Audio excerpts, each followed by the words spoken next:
He restored a voice to millions of Americans who had been ignored. Father's leadership, the economy climbed to record heights. Jobs were created at an unthinkable pace. Unemployment reached historic lows across all demographics. Wage growth soared. He cut taxes for hardworking families. For history.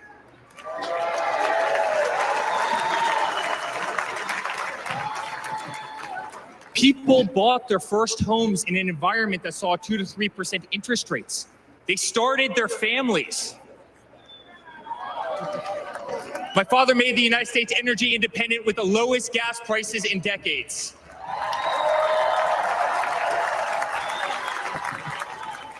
My father made the United States safe. Our borders were closed. There was peace in the Middle East. Soleimani, al-Baghdadi, the terrorists were dead.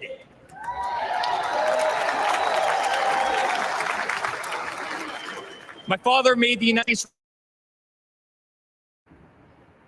North Korea with the courage to impose tariffs on China and with the courage to tear up trade deals.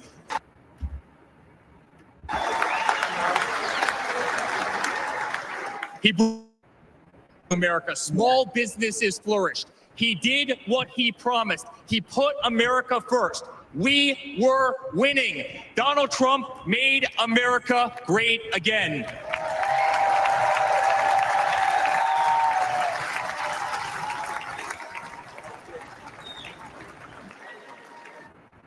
Also created a movement that threatened the special interests in the political elites.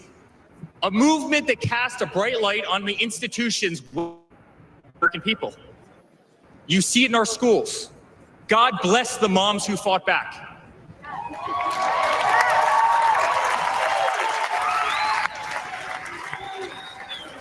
You see it in your workplace. You see it on every news station.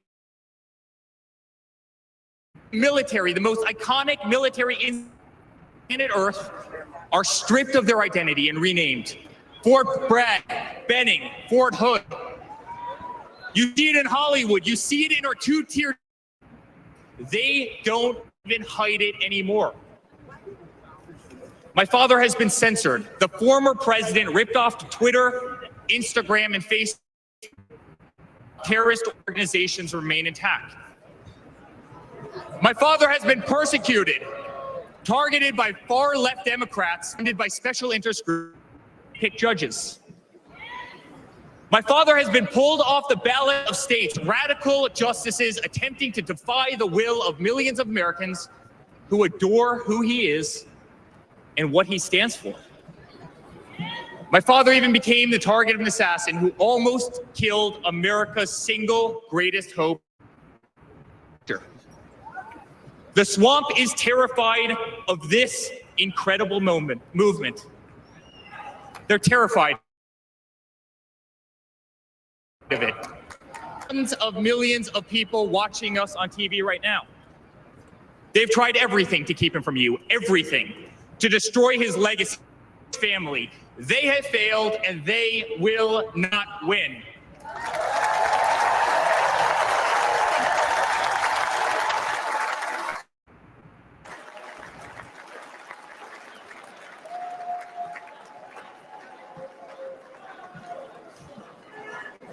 I love my Florida delegation.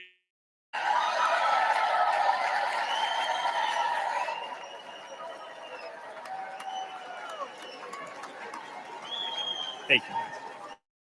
Father stands before you with the most votes of any Republican candidate in the history of our nation. He is defied of every political pundit. He fills stadiums across our country. He energizes Americans to the issues facing this nation and does so with unvarnished honesty. He is not a threat to democracy. He is a threat bribed and coerced. People who have never signed the front of a check and who have been dependent on the government their entire adult lives.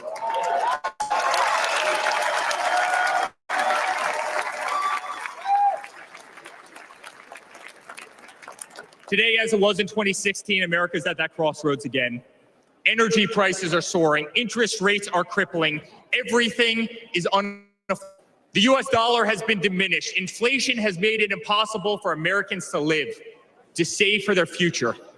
Our infrastructure is crumbling. Our border is out of are dead and displaced in Russia and Ukraine. A war that no end and a war that we are funding. The Middle East has become a hornet's nest. Our greatest ally, Israel, totally under siege. Fentanyl is killing our youth and destroying families. Current administration stands idly by, hoping their inaction will import illegal votes. Crime terrorizes our cities and our suburbs.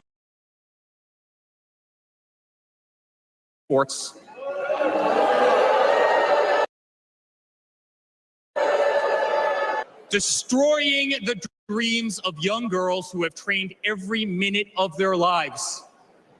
We no longer trust our elections. We no longer trust the system, and we no longer believe that our government is working in our best interest.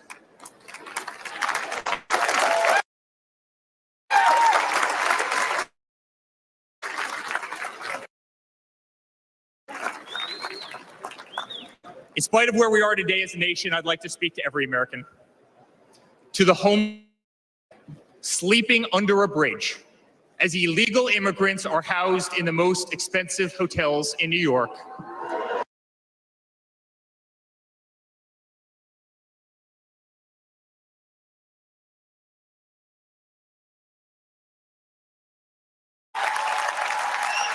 To the single forced to work 3 jobs. I'm sorry, it does not have to be this way. To the parents who lost a son or daughter to fentanyl, including the incredible woman that spoke the other night, while an administration does absolutely nothing. I'm sorry, your government can do so much better, and it will.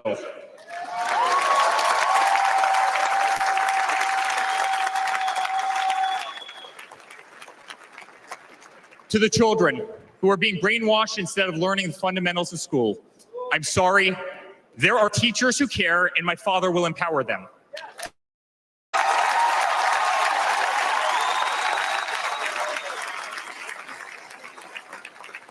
To the law enforcement officers, our brave border patrols, to work every single day to protect our communities, knowing damn well that the system will throw you under the bus, I'm sorry, we will stand behind you.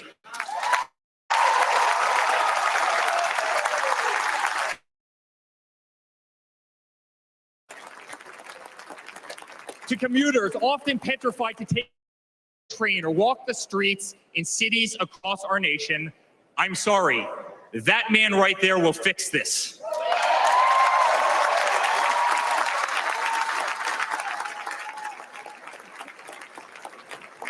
To the construction workers, to the middle-class families, to the families with children with disabilities, who no longer afford medical benefits or to take a vacation, I'm sorry, we will make America great again.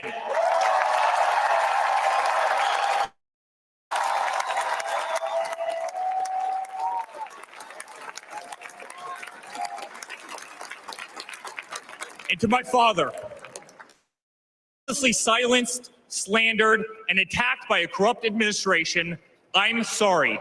We know, and America knows, that they're not just after you, of us, and you just happen to be standing in their way.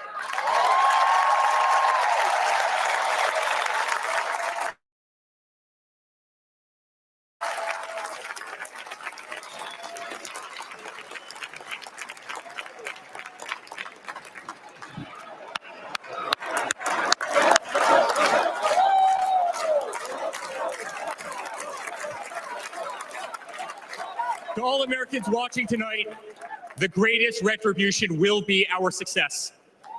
Sick for ourselves, but for our grandchildren and our children. Under President Donald J. Trump, the swamp will be drained. America will be respected. Our cities will be safe, will be clean, and our border will once again be secure.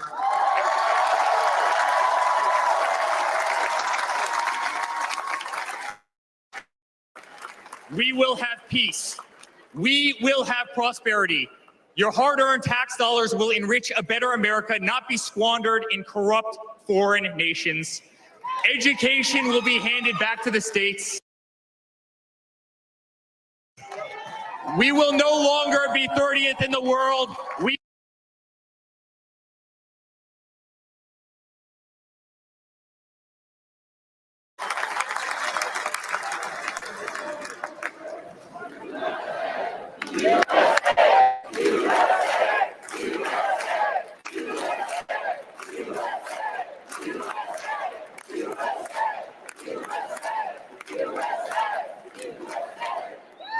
Our children will understand family.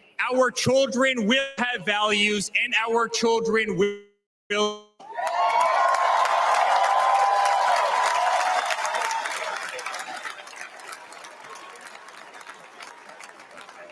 Our country will free speech, respect freedom of religion, and honor our Constitution.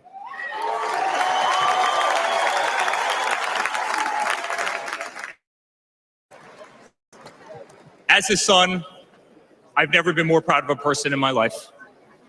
A man who has defied all odds more than once, believed in the promise of America when others turned away.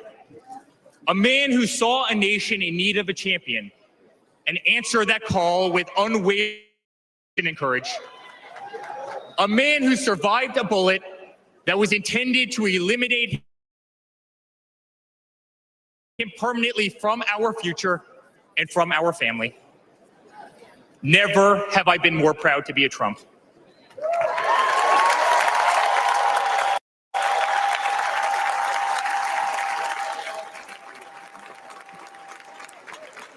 Never have I been more proud to stand by my father's side.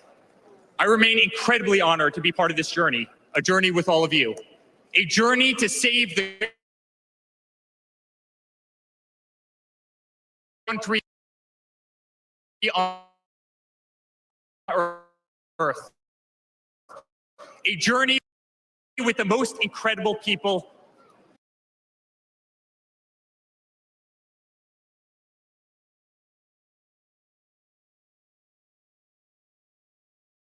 By the grace of God, divine intervention, and your guardian angels above, you survived.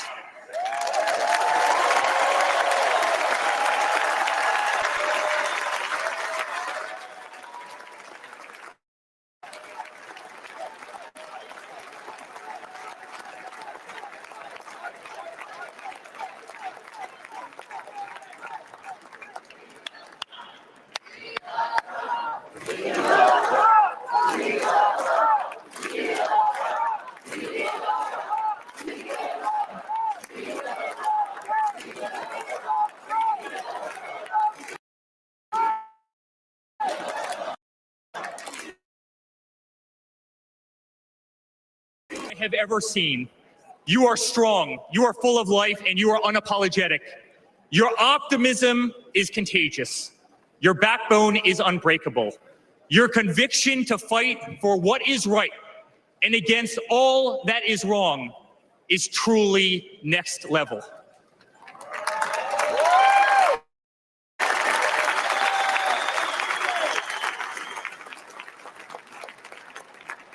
The whole world saw your strength as you stood up. You wiped the blood off your face, and you put your fist in the air in a moment that will be remembered as one of the most courageous acts in the history of American politics.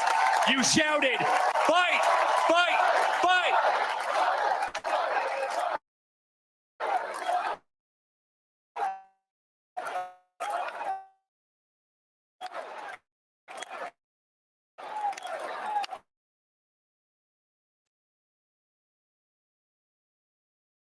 I'm honored to be your son. I'm honored to great nation tonight. You are a true leader. You epitomize strength. Our country loves you. Our country appreciates you. Our country misses you. And on our country Good night, Milwaukee. God bless you all.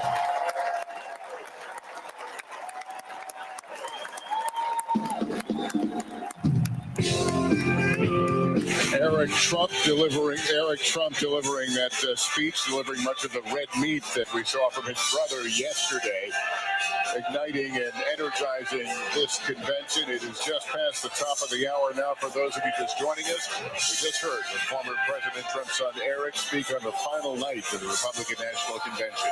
Okay, this is Donald Trump's night. We expect his speech soon in this hour. We're also going to see a performance by the musician Kid Rock. There'll be a video about Mr. Trump.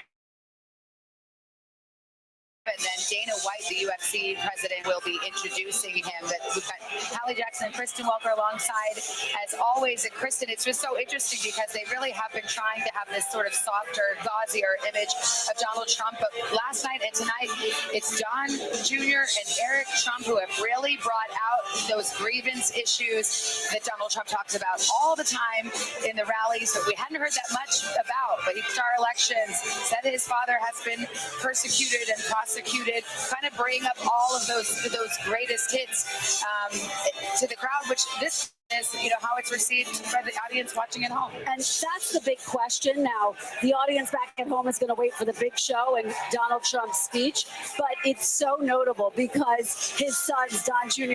and Eric Trump, sort of took on the role of the attack dog, what we typically see of the vice presidential nominee. And as you point out, they didn't hold back, talked about the fact that we no longer trust our elections. Important to point out, there has been an erosion of faith in our institutions yet to concede the last election, and there have been questions raised about the last election, even though all of the legal challenges have been put to rest. Right, people are questioning it because he's been feeding that narrative for 4+ years. Exactly, and it's part of what led to the lower turnout, by the way, in the mid. Republicans are actually doubling down, trying to say, we got to get out early in this next election cycle. It's also interesting. He tried to redefine retribution. He said, our retribution will be our success. It was a slight twist, a slightly lighter way to get at what has been one of Donald Trump's biggest attack lines. He said huge expectations about the country. They can all be fixed by Donald Trump. One point of business, many of you watching that speech may be wondering who the little girl was sitting in the lap of the former president. That is Carolina Trump. She is the daughter of Eric Trump. Yes, so she's sitting on her grandfather's lap. She's 4 years old. It's a late night for her. Stealing the show at the moment. Oh, yes. But appropriately. Giving us Prince Louis vibes. Everybody, a toddler on stage like that. You have a 4-year-old. As the mother of a 4-year-old, fast to sleep right now. We're doing the same thing, I think, that Carolina was doing right there. So we're watching as it's mixing and mingling on the convention floor. They're running a bit behind schedule right now, but we do expect the marquee event, former President Trump, to take this stage. It's so interesting. There's been so much talk this week about how former President Trump said he ripped up his streets. He wants to strike a unified. Not here. We've heard the same sort of persecution narrative from his sons. We've seen excerpts of former President Trump's speech, and there are the calls that for him uncharacteristic, including there's a line in there about saying, I don't want to be president of half of America, but the whole of America. And it's kind of an unremarkable sentiment, but it's remarkable because coming from him, that is what makes it extraordinary. That's exactly the line that I was looking at, Savannah, as we have now these excerpts that we can share with people. He says that as Americans were bound together by a single fate and a shared destiny. He also strikes some pretty overtly religious overtones, talking about that moment. Is expected now, based on this reporting, to clearly lay out his account of what happened to him on that stage. In fact, he says something along the lines, never tell you a second time. So it'll be interesting to hear that, especially as this crowd. Melania Trump is now stepping out to the roar of the crowd. So just a glimpse of her.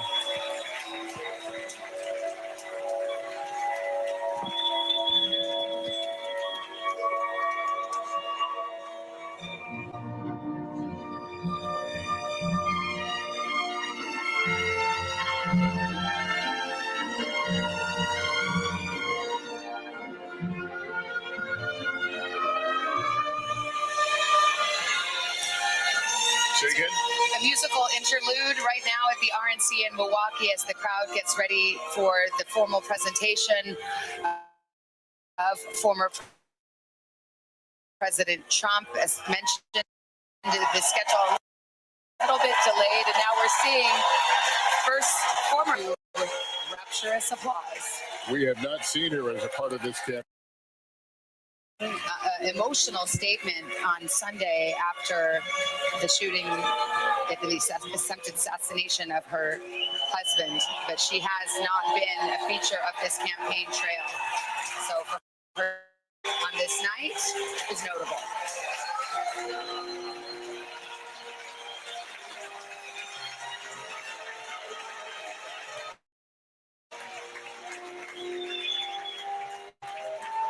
And Kristen, what we have seen in this campaign in terms of the family involvement, very different than what we saw from run for president. In 2016, his family was a staple on the campaign trail. Melania Trump was a staple by his side. I had a chance to interview the former president back in September of last year. He said we'll see her soon on the trail. At that time, we really haven't seen much of her. He also noted she is a private person by nature. We're going to squeeze. We're moments away from the former president's address to accept. Freedoms we all cherish. Story.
Hello, We're talking possibly a Thanks trillion for galaxies. joining Yes, me that is a tonight. number that is just so hard to compute. So Whether it's the waiting moon, it feels on like Trump. we're on the cusp of something big. Now, I want to hear More this. Americans turn to NBC News than any I'm news just waiting. organization. Welcome back to our special coverage of the final night of the Republican National Convention. Soon from the RNC, we'll see a performance from the musician Kid Rock. Later, we'll hear from UFC CEO Dana White. And then tonight's final speaker, former President Trump. Right now, the crowd watching a video montage of Donald Trump's career, including some clips and things that we hadn't heard before. Oh, some greatest hits appearances on Oprah as a young man, appearance in Home Alone, so that sets the table. Let's go to our senior national correspondent on the floor, see how the delegates are enjoying the show tonight. Yeah, well, they're enthralled right now. I would call this the Donald Trump the movie section. As I look up at the crowd right now, literally it looks like everyone is watching a movie far, and there have been speeches that have blown the roof off this place. Came in here.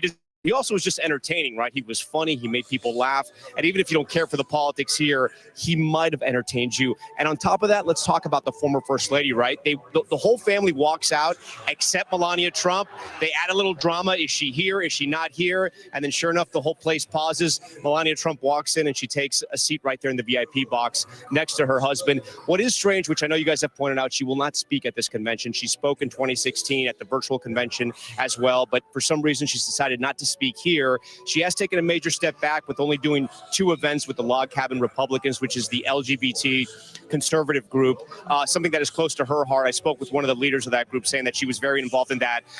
But it's been very, very... It was this appearance tonight and not much else. People still watching this movie. I'm going to send it back to you guys at the convention hall upstairs. All right, Tom, thanks. I want to go to Garrett Hake right now on the floor in a little different position. Garrett. Yeah, Lester, I'm sitting just beneath the family box here watching Eric and Laura.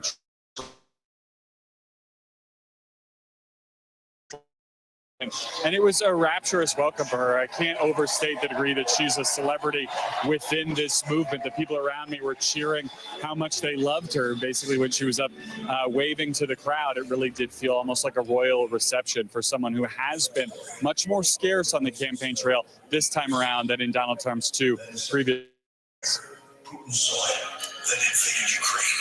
All right, we see Eric Trump taking his seat after just delivering his speech, setting up the night for former President Trump, and we're getting closer to that moment.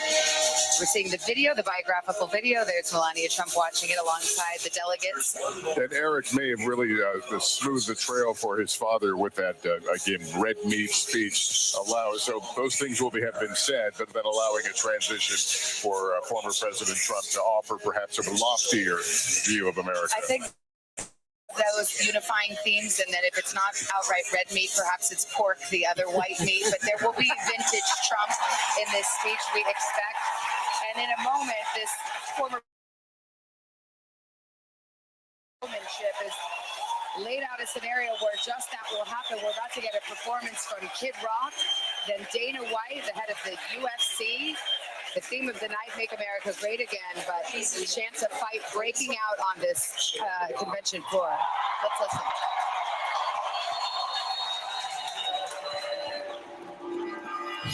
What up, America? If you're ready for President Trump to take the stage, I need everybody to stand up. I need everybody to put a fist up in the air. Everybody, get a fist up in the air. Now follow me. Say fight, fight. Say fight, fight. Say somebody scream.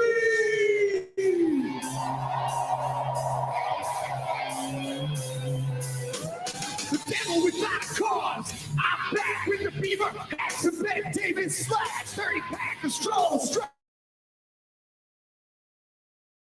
Rock the blood, I'm the living proof. Against the gap from the city of truth. You know I jab, stab, and not critics back. And I did not start up when I said that. I'm going back.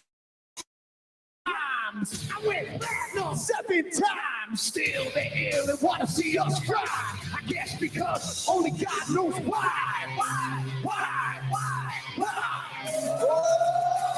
They call me cowboy, I'm the singer of black. Throw a fist in the air, let me see where you at. Say fight, fight.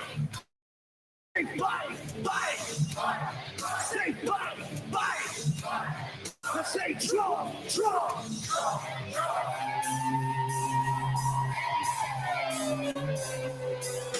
I like ACDC and ZZ Top. Won't see this beasties in the Kings of Rock. Skinner, Cedar, Lipcorn, Stones. David Attico and the No-Show Jones. Yeah, pass that bottle of brown. Got the rock from Detroit, the soul from Motown. The underground. Straight game, no baby, I don't play with ass. So watch me rock with Liberace Flash. I'll rock the Clash, boy bands are trash. And Grandmaster Flash, Flash, Flash, Flash, Flash. Oh, they call me cowboy, I'm a singer of the black. Throw a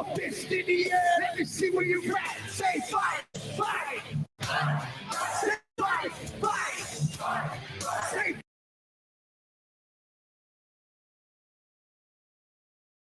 fight. I say Trump.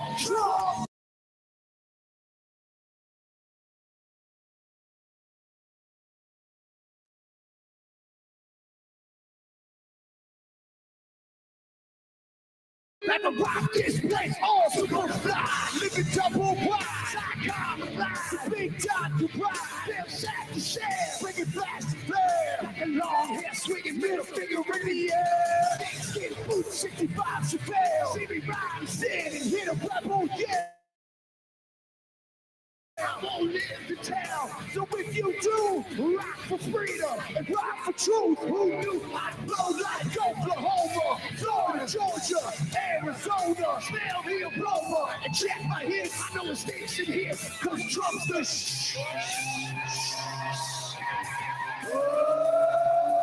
They call me cowboy, I'm a singer of black. Throw a fist in the air, let me see where you're at. Say Trump, Trump, Trump. Say Trump, Trump, Trump. Say Trump, Trump, Trump. Say Trump, Trump, Trump. I need to hear you louder than that. One more time. I'm a cowboy, badass and black. You say Trump, Trump, Trump. From side to side, from front to back. Come on, Trump. Put Detroit City back on the map. We sing it Trump, Trump. He rocks in the house. This is where I'm at. Get ready for the most patriotic American badass on earth. President Donald Trump's brother, Dana White. God bless America.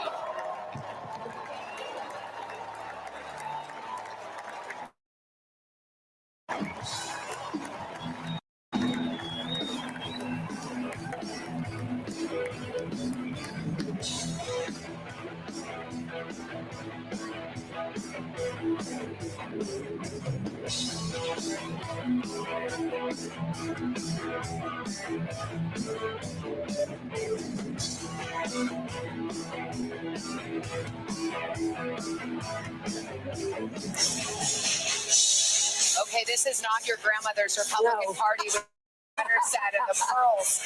I'm just some people here are loving that moment, and some look like they might have taken a wrong turn. This was not the Republican convention they remember from back in the old Bush-Reagan years. What's so interesting is the call and response that we have seen throughout the night and throughout the week when it comes to the word fight, when it comes to that raised fist. Right before Kid Rock came onto the convention stage, which is a sentence that, of course, we're saying here because that's what happened. You saw them put up that picture that has become so symbolic. The former president was rushed off the stage as he was being rushed off after that assassination attempt against him. People here are selling shirts and buying shirts with that picture on it. People here, I've talked to some ear bandages in solidarity with the former president. They have really seized on this imagery.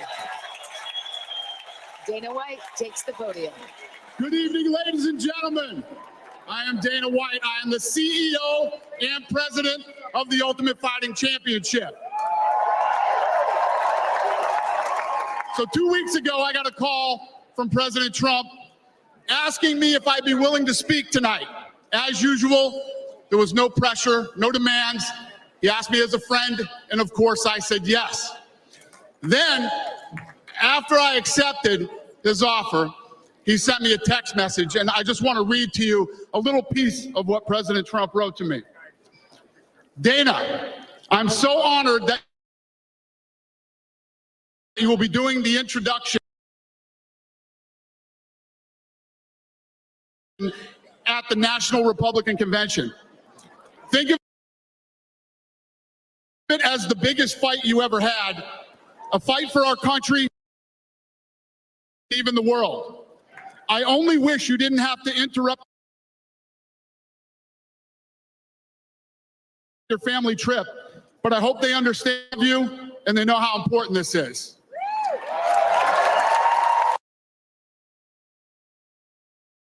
Man who truly cares about people. The mainstream media likes to push the narrative that he doesn't care about anyone but himself.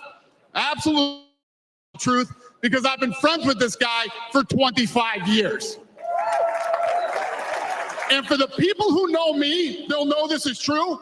I just want to make something very clear.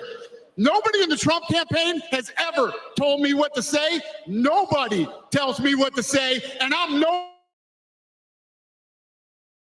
nobody's puppet.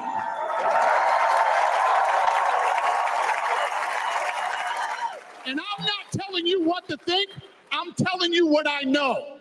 And I know President Trump. I know President Trump is a fighter.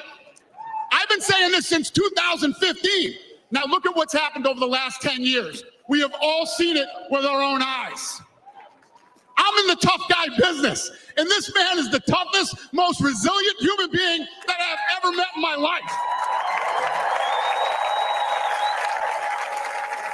The higher the stakes, the harder he fights, and this guy never, ever gives up. So what's at stake here? The answer is in President Trump's text, and I quote, "A fight for our country." I know why he's running for president again. Why else would he put himself through everything he's dealt with just to get back here? We all know he doesn't need this. This guy's got a great life. He has a beautiful family, and he has achieved everything that you could possibly achieve in life.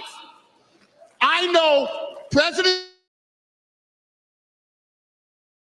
for something bigger than himself, and he's willing to risk it all for this country.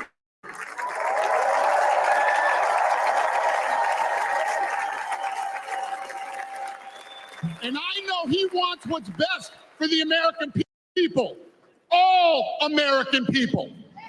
I know he's running for president to save our American dream. I'm living the American dream, and I know the American dream is very real.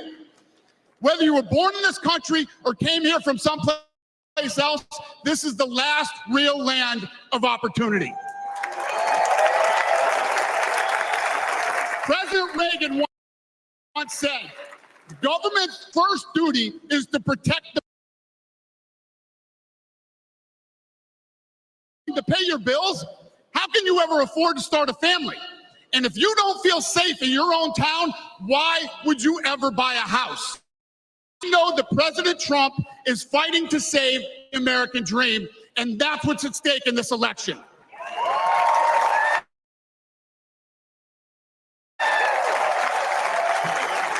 We are choosing who we want to lead us in this fight. I know President Trump is a proven leader, a fearless leader, and this country was in a much better place when he was in the Oval Office. In my mind, the choice is clear. But this election, we all get to choose. I know I'm going to choose strength and security.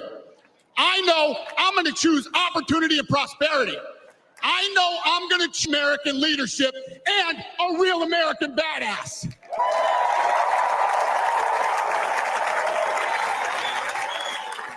I'm not telling you what choice to make, and I'm not telling you what to think.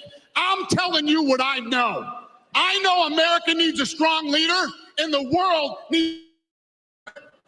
I know Donald J. Trump is the best choice for President of the United States. My fellow Americans, it is my honor to introduce the 40th, soon to be 47th President of the United States, Donald J. Trump.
From Detroit to Houston, and New York to LA. There's pride in every American heart, and it's time we stand and say.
Donald Trump about to address the crowd. You're seeing the firefighter kit, the helmet, the gear of the man who lost his life at that rally in Pennsylvania on Saturday night.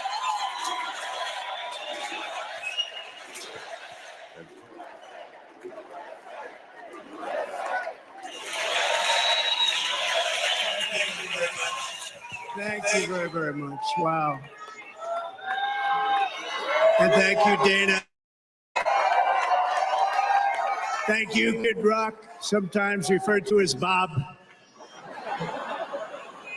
And thank you, Lee, right from very much. What a talent. What a beautiful, beautiful song. Thank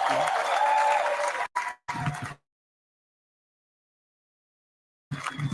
Friends, delegates, and fellow citizens, I stand before you this evening with a message of confidence, strength, and hope.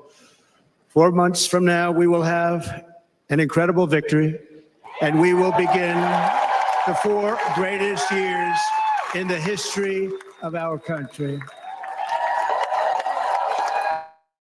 Together, we will launch a new era of safety, prosperity, and freedom for citizens of every race, religion, color, and creed.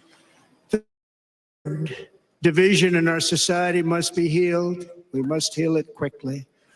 As Americans, we are bound together by a single fate and we rise together or we fall apart. I am running to be president for all of America, because there is no victory in winning for half of America. So tonight, nomination for President of the United States. Thank you.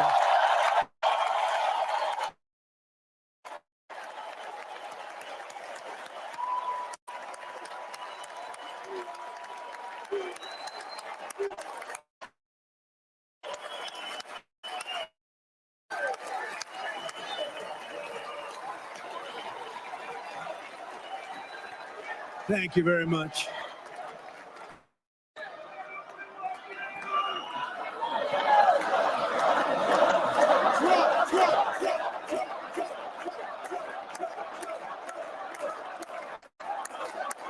Thank you very much.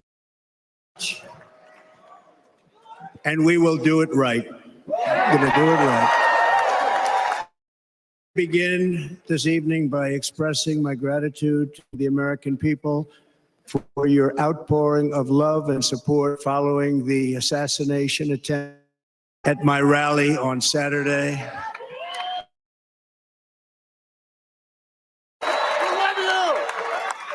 As you already know, the assassin's bullet came within a quarter of an inch of taking my life. So many people have asked me, what happened? Tell us what happened, please. And therefore, we'll tell you exactly what happened. And you'll never hear it from me a second time because it's actually too painful to tell. It was a warm, beautiful day in the early evening in Butler Township in the great Commonwealth. Music was loudly playing, and the campaign was doing really well. The stage and the crowd was cheering wildly. Everybody was happy. I began speaking very strongly, powerfully, because I was discussing the great job my administration did on immigration at the southern border. We were very proud of it.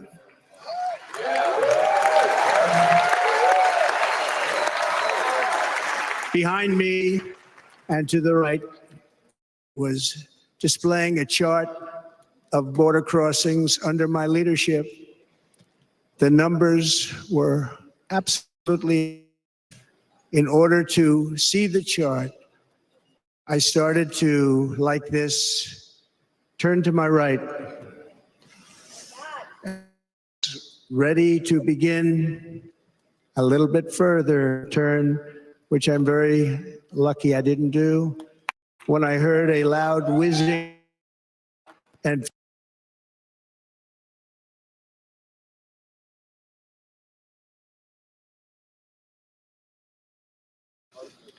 I said to myself, well, what was that?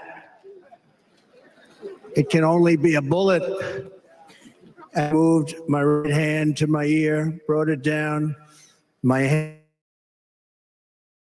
hand was covered with blood, just absolutely blood all over the place. I immediately knew it was very serious that we were, and one movement proceeded to drop to the ground. Bullets were continuing to fly as very brave Secret Service agents rushed to the stage, and they rushed to the stage.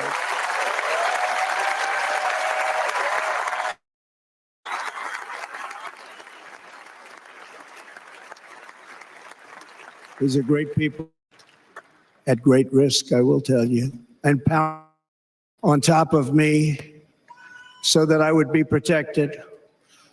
There was blood pouring everywhere, and yet, in a certain way, I felt very safe. I had God on my side. I felt that.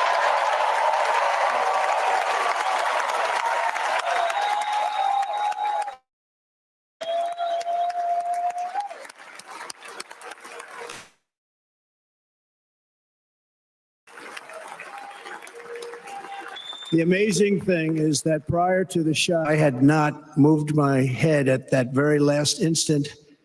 The assassin's bullet would have perfectly hit its mark, and I would not be here tonight. We would not be together. The most incredible aspect of what took place on that terrible evening in the fading sun was actually seen later. In almost all cases, as you probably know, and when even a single bullet is bullet, and we had many bullets that were being fired, crowds run for the exits or stampede, but not in this case.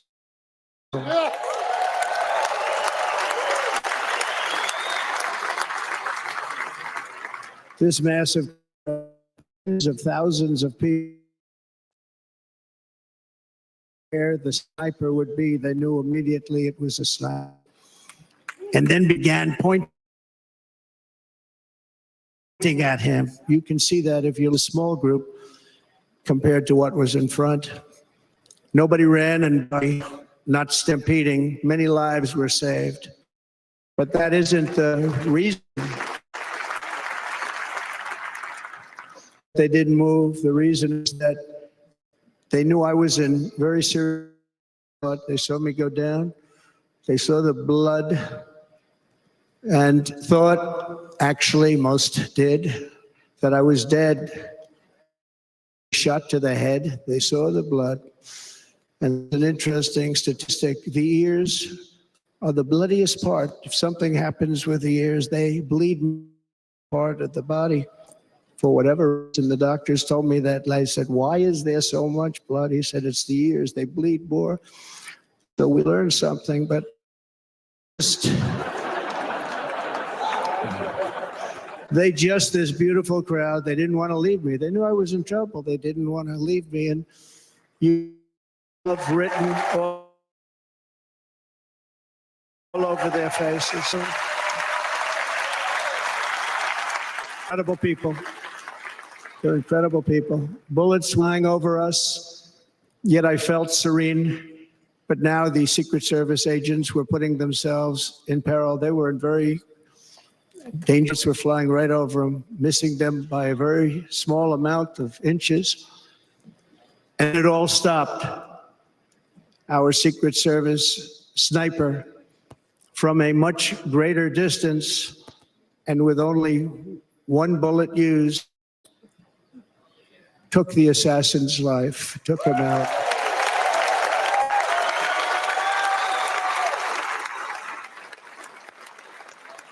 I'm not supposed to be here tonight. Not supposed.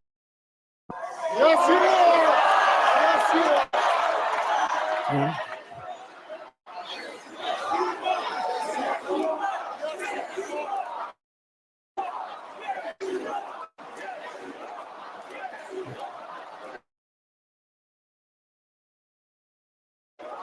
Thank you. But I'm not. And I'll tell you, I stand before you in this arena only by the grace of Almighty God.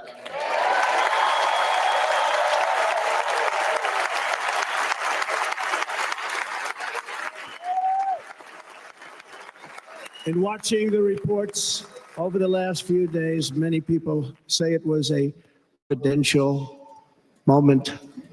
Probably was. When I rose surrounded by Secret Service, the crowd was confused because they thought I was dead, and there was great, great sorrow. I could see that on their faces as I looked out. They didn't know I was looking out. They thought it was over, but I could see it. I wanted to do something to let them know I was okay. I raised my right arm at the thousands and thousands of people that were breathlessly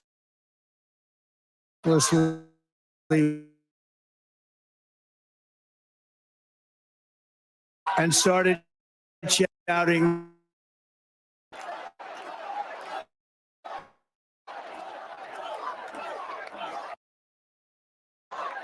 Thank you. Once my clenched fist went up,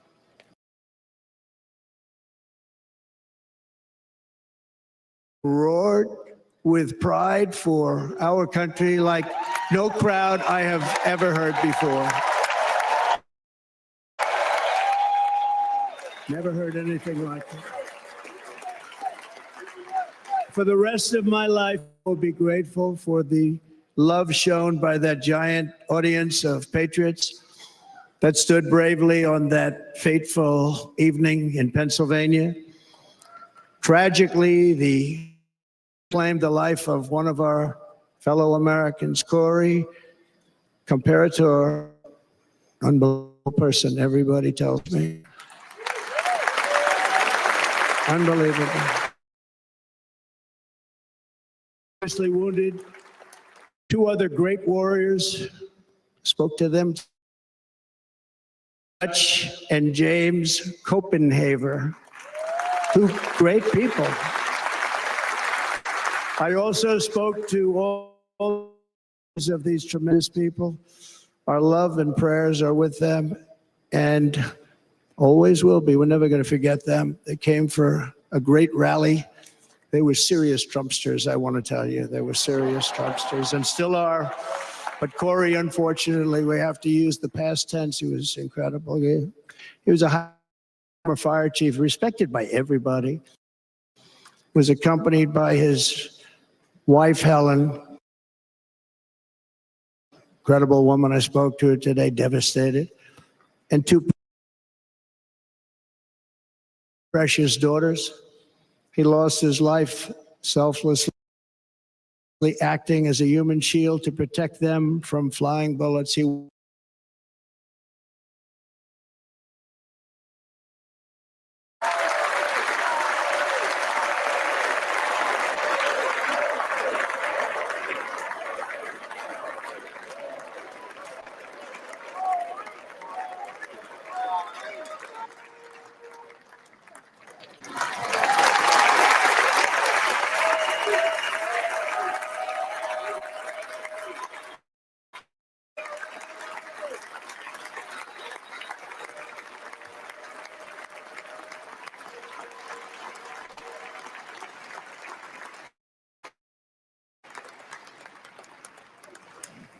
I want to thank the fire department and the family for sending his helmet, and it was just something, and they're going to do something very special when they get it. But we did something which cannot match what happened, not even close.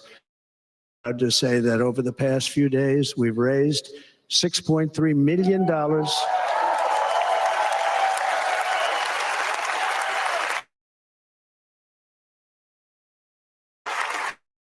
James and Corey, including from a friend of mine, just hold up, he sent me a check right here, I just got it. $1 million from Dan Newland. Thank you, Dan. Again, when speaking to the family, I told them, I said, well, a lot of money, but it can't compensate. They all said the same. Appreciate so much what you're doing, but nothing can take the place in the case of Corey. And the other two, by the way, they were very, very seriously injured, but now they're doing okay. They're going to be doing very well.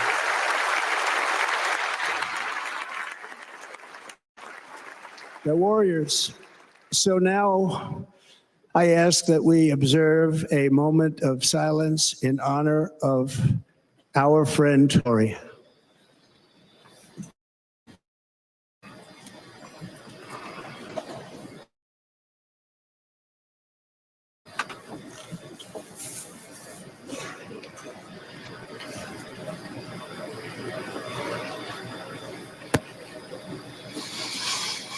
There is no greater love than to lay down one's life for others. This is the spirit that forged America in her darkest hours, and this is the love that will lead America back to the summit of human achievement and greatness. This is what we need. Despite such a heinous attack, we unite this evening more determined than ever. I am more determined than ever, and so are you. So is everybody in this.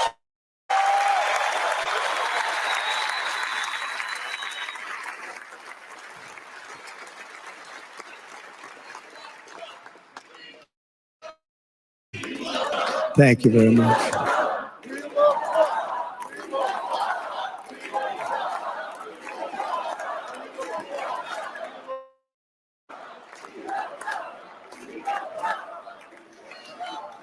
Our resolve is unbroken and our purpose is unchanged to deliver a government that can people better than ever before. Nothing will stop me in this mission because we will not bend, we will not back down, and I will never stop fighting for you, your family, and our magnificent mother.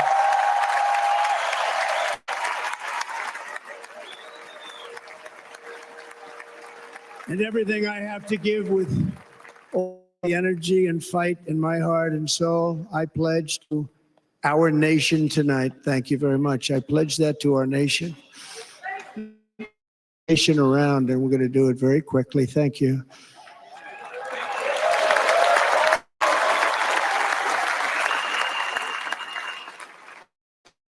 election should be about the issues facing our country and how to make America successful, safe, free, and great again.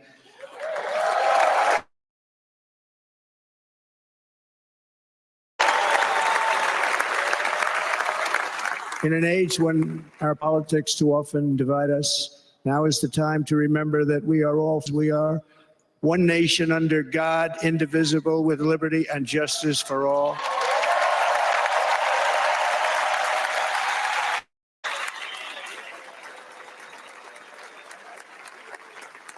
And we must not criminalize dissent or political dissent. What's been happening in our country lately at a level that nobody has ever seen before. In that spirit, the Democrat Party should immediately stop weaponizing the justice system and label political opponent as an enemy of democracy.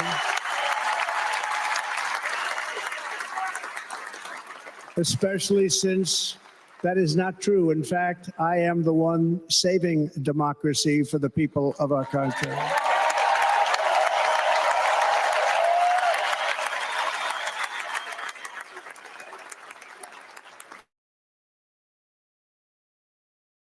And very big news, as you probably just read. On Monday, a major ruling was handed down from a highly respected federal judge in Florida, Eileen Cannon, finding that the prosecutor and the fake documents case against me were totally unconstitutional, and the entire case was thrown out of court. With all of that publicity, thrown out of court. If Democrats want to unify our country, they should drop the shunts, which I have been going through for approximately 8 years. And they should do that without delay and allow an election to proceed that is worthy of our people. We're going to win it anyway, but worthy of our people. On this journey, I am deeply honored to be joined by my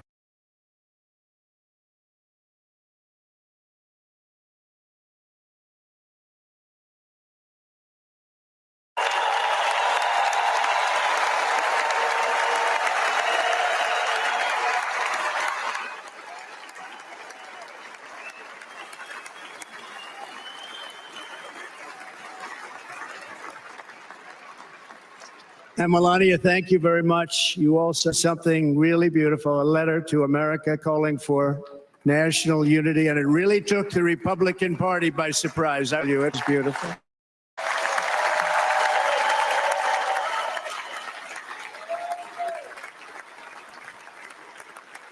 fact, some very serious people said, take that letter and put it as part of the Republican platform. That would be an honor, wouldn't it?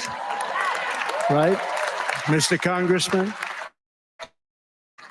But it captivated so many. So I also want to thank my entire family for being here. Don, Kimberly, Ivanka and Jared, and Lara,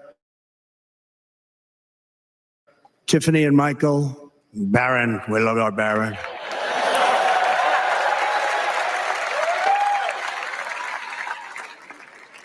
And of course, my 10 wonderful grandchildren. You saw a few of them up there on my lap before.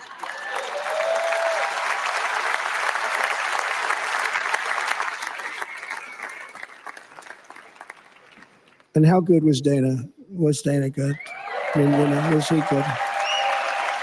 You know, he was on probably the only vacation he's had in about, maybe ever, because he works, but about 10 years, very far away. I won't tell you where, but very, very far away, beautiful place. And my people called and he said, yeah, I won't be able to do it. This is many, many years. I promised my wife.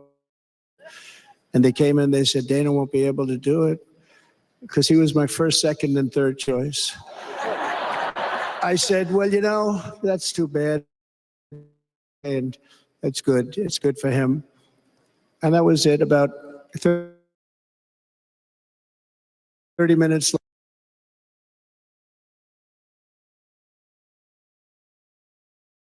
and you just can't do it. You have to go. That's a good wife.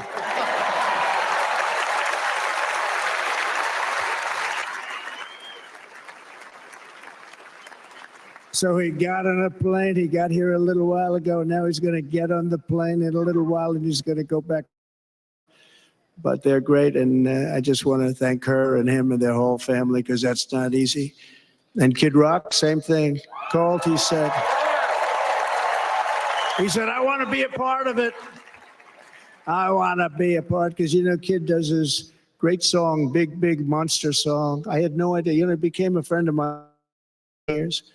And he's amazing. Everyone loves him. I didn't even know how big he was. You know, he has rallies, 35, 40,000 people he gets every time he goes in.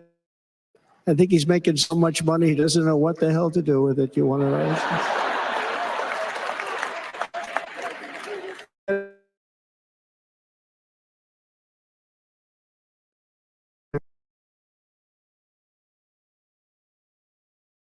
And it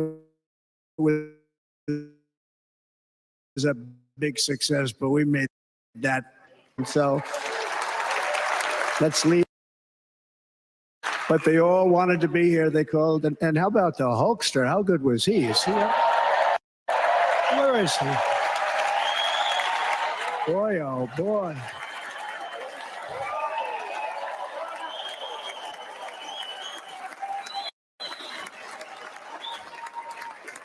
You know, they may call that entertainment. I know about entertainment, but when he used to lift a 350-pound man over his shoulders and then bench press him 2 rows into the audience, I say maybe entertainment, but he is one strong son of a gun. I will tell you, I watched him many times. There aren't a lot of entertainers that could do that, right? You were fantastic. Thank you very much. Followed by didn't want to really come up here, but he was so great, and he's such a good young of the history of the United States. A week, you know, from the Democrats, crazy Nancy Pelosi, the whole thing, just boom, boom, boom. They've got to stop that because they're destroying our country. We have to work on making America great again, not on beating people. And all, we beat them on the impeachments, we beat them on indictments, we beat them. But the time that you have to spend, if they would, is to help our country, we'd have a much stronger and better country.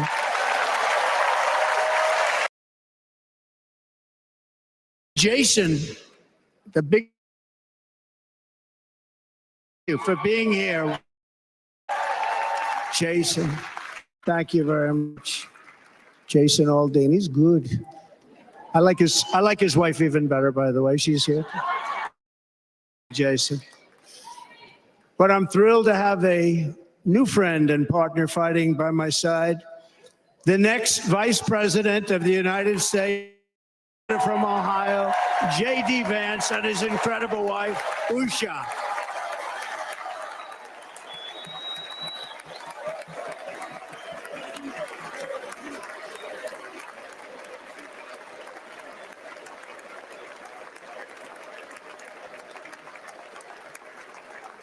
He's going to be a great vice president. He's going to be great. He'll be with this country and with this movement, greatest movement in the history of our country, Make America Great Again.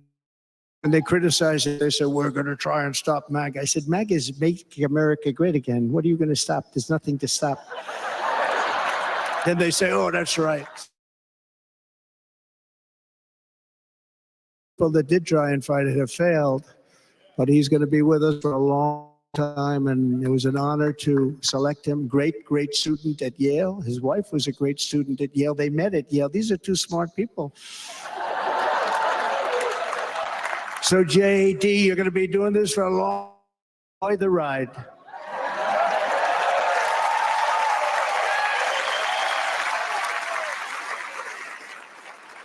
And a very special, the extraordinary people of Milwaukee and the great state of, oh, there they are.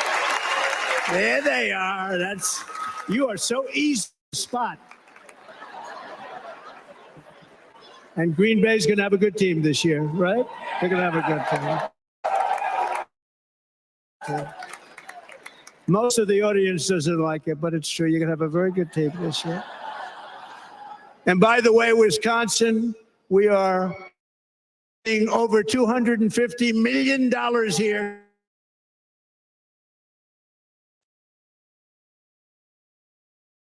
Economic development all over the place. So I hope you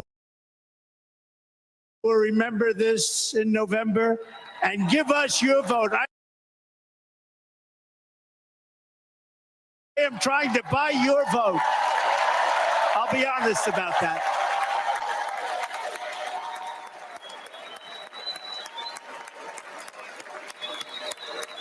I promise you will make Wisconsin great again. We're going to make it. Thank you, Mr. Governor. Thank you very much. Thank you. I'm here tonight to lay out a vision for the whole nation, to every citizen, whether you're a young or a woman, Democrat, Republican, or independent, or a white, Asian, or Hispanic. I extend to you a hand of loyalty. Together, we will lead America to new heights of greatness like the world has never seen before. We were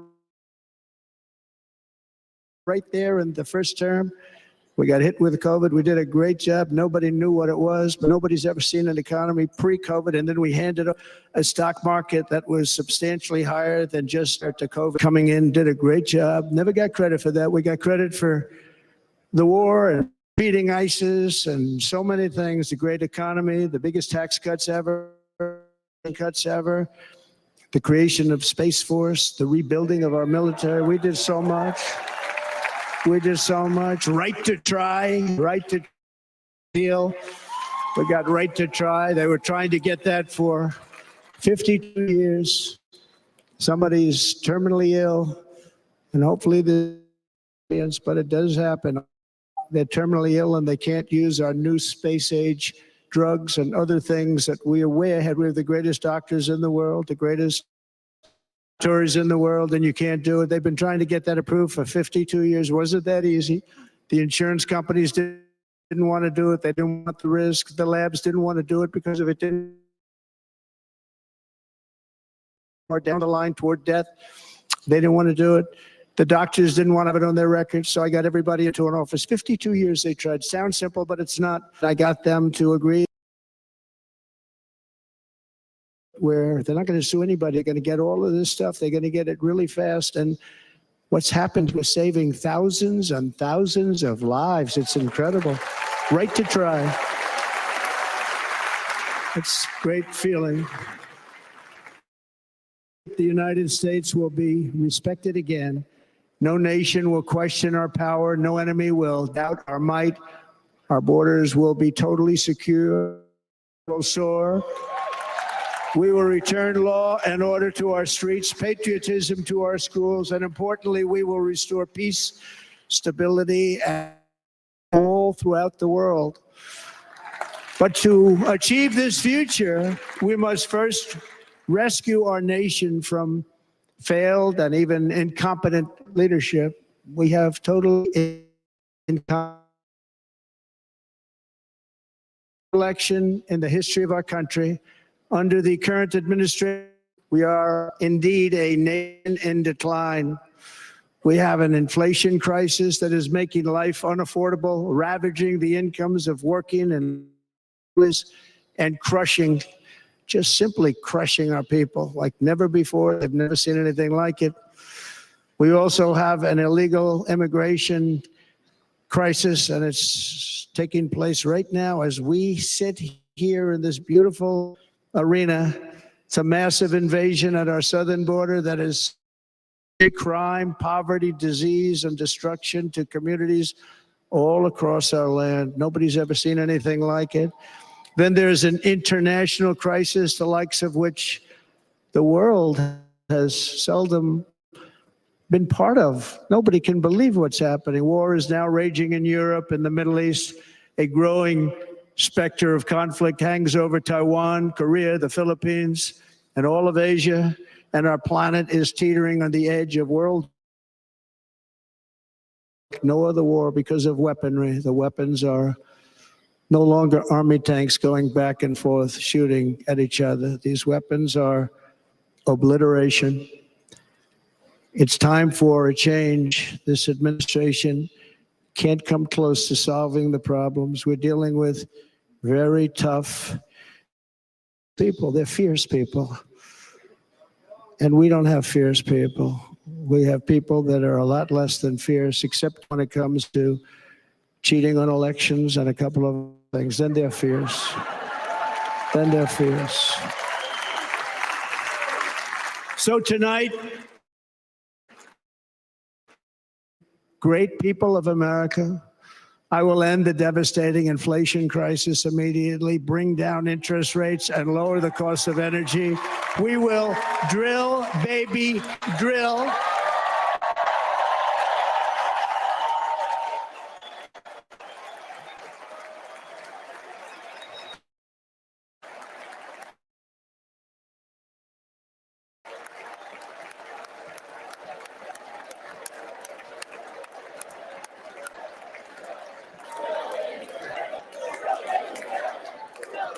Can you believe what they're doing?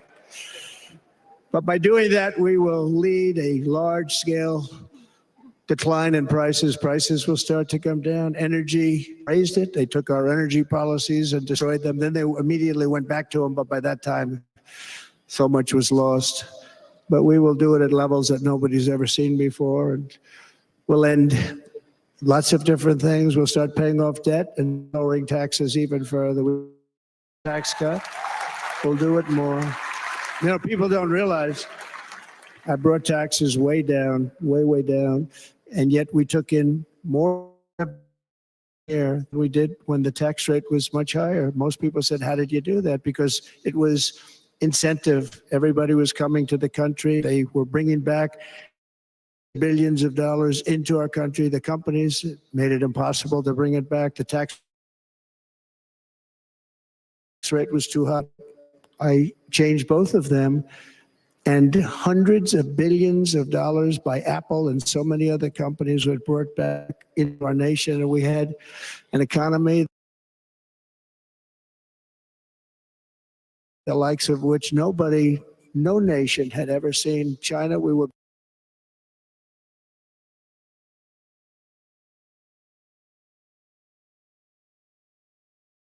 do it again, but we'll do it even better. I will end the illegal immigration crisis by closing up the wall, most of which I've already built.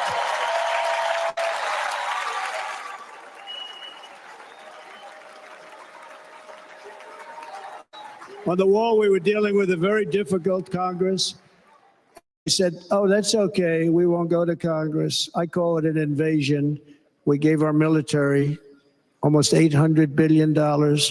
I said, I'm going to take a little of that money because this is an invasion. And we built, most of the wall is already built. And we built it through to stop the invasion into our country that's killing hundreds of thousands of. We're not going to let that happen. I will end every single international crisis that the current has created, including the horrible war with Russia and Ukraine, which would have never happened if I was president, and the war caused by on Israel, which would have never happened if I was president. Iran was broke. Iran had no money. Now Iran has $250 billion in the last 2.5 years. They were broke. I watched the other day on a show called Deface the Nation. Has anyone seen it? And they had a Congress say, well, whether you like them or not, Iran was broke dealing with Trump. I told China and other countries, if you buy from Iran, we will not let you do any country, and we will put tariffs on every product you do send in of 100% or more. And they said to me, well, I think that's about it. They weren't going to buy any oil.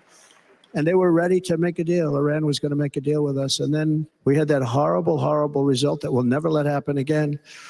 The election result, we're never going to let that happen again. They used COVID to cheat. We're never going to let it happen again. And they took off all the sanctions and they did everything possible for Iran. And now Iran is very close to having a nuclear weapon, which would have never happened. This is a shame what this administration, the damage that this administration has done. And I say it often. If you took the 10 worst presidents in the history of the United States, think of Biden. I'm not going to use the name anymore, just one time. The damage that he's done to this country is unthinkable. It's unthinkable. Together we will restore vision, strength, competence, and we're going to have a thing called common sense, making most of our decisions, actually. It's all common sense. Just a few short years ago, under my presidency, we had the most secure border and best economy in the history of our country, in the history of the world. We had the greatest economy in the history of the world. We had never done anything like it. We were beating every, including China, by leaps and bounds. Nobody had seen anything like it. We had no inflation, soaring incomes were going. Nobody can believe it. You can't believe what happened 4 years ago is happening now in reverse.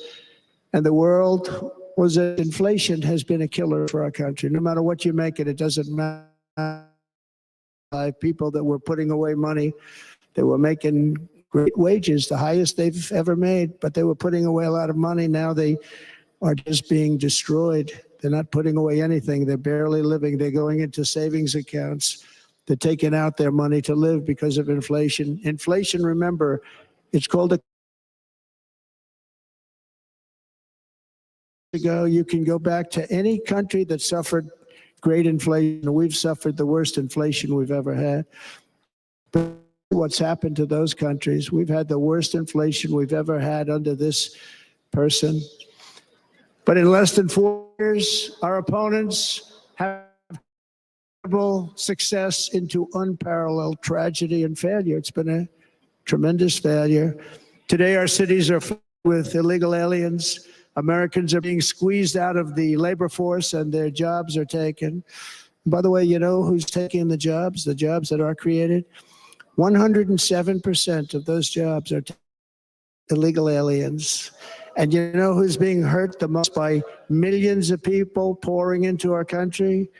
The black population and the Hispanic population, because they're taking the jobs from our black population, our Hispanic population, and they're also taking them from unions.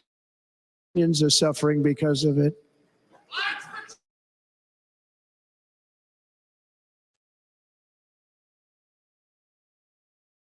You too.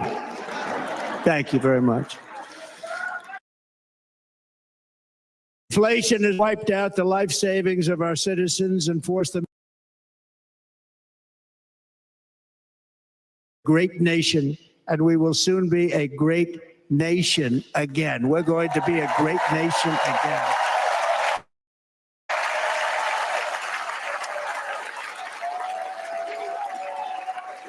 Thank you. With proper leadership, every disaster will be fixed, and it will be fixed very, very quickly.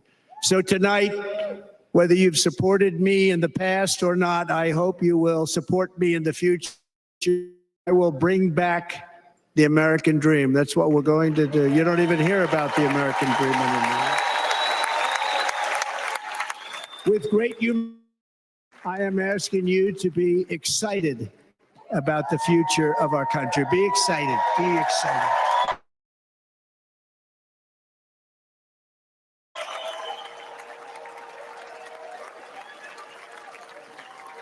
And by the way, the news reports, look at all big networks, look at them, they're all here. But every one of them has said this could be the most organized, best run, and most enthusiastic convention of either party that they've ever seen. Every single one.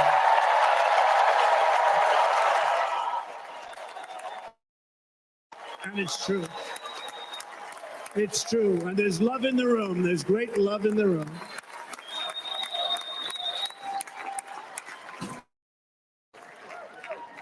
So I better finish strong. Otherwise, we'll blow it. And we can't let that happen. Now, this was great. All of the great people, everybody hit a home run. I mean, there's not one that I can think of where I said, oh, gee, that wasn't great. Every single person. I refuse to be the only one. Don't do.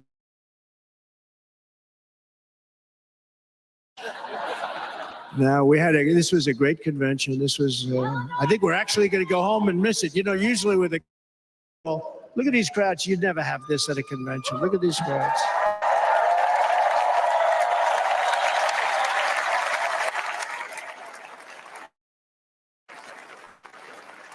Love, it's about love. This week, the entire Republican Party has formally adopted an agenda for America's renewal, and it's very short compared to the long, boring, meaningless agendas of the past, including the Democrats. They're hundreds of pages long, and they never read them after they're. In their case, fortunately, they don't read them because they're pretty bad. It's a promises that we will swiftly implement when you give us a Republican House. And Mr. Speaker, thank you very much. Speaker of the House with us tonight, Mr. Speaker. Thank you very much. Thank you. A Republican, many senators here. And send me back to our beautiful White House just a few short months from now. We're talking about just months.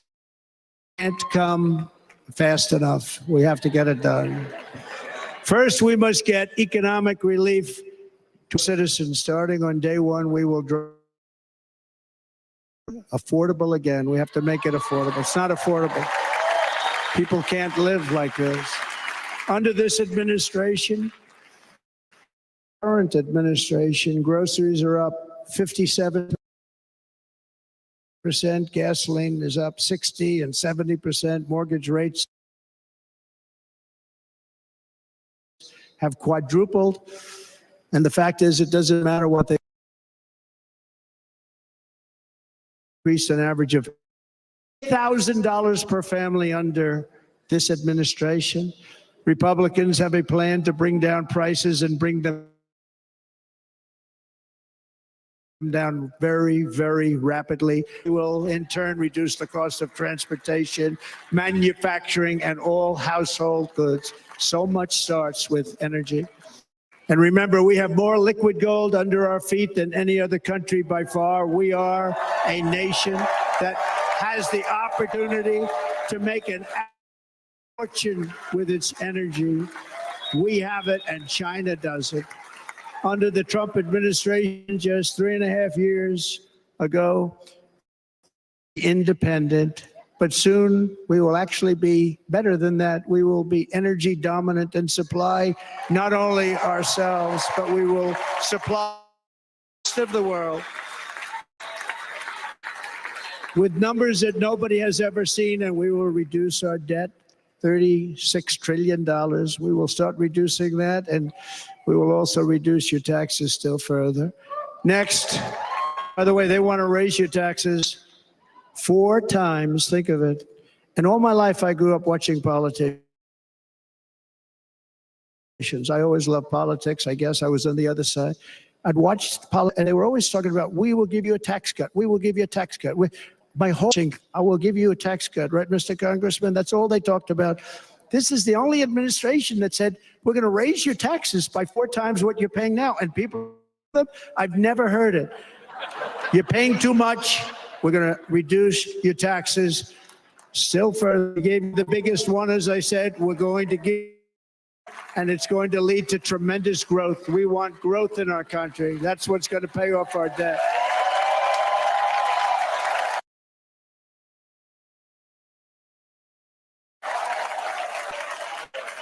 And next, we will end the ridiculous and actually incredible waste of taxpayer dollars that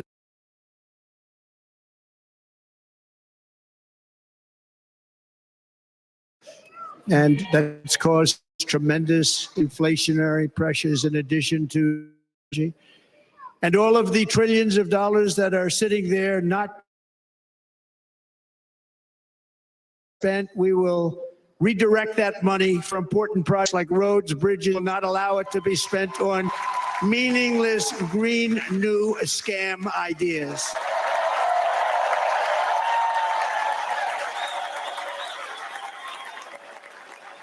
And I will end the electric vehicle mandate on day one.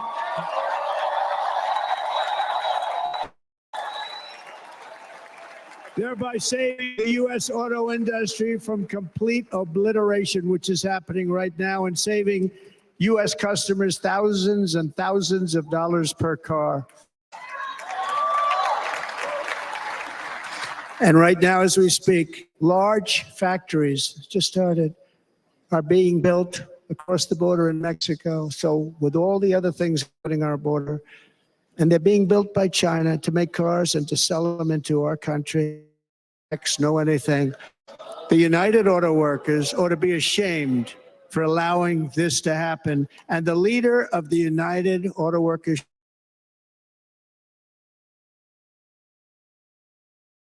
Union should be voting for Donald Trump, because we're going to bring back car manufacturing and we're going to bring in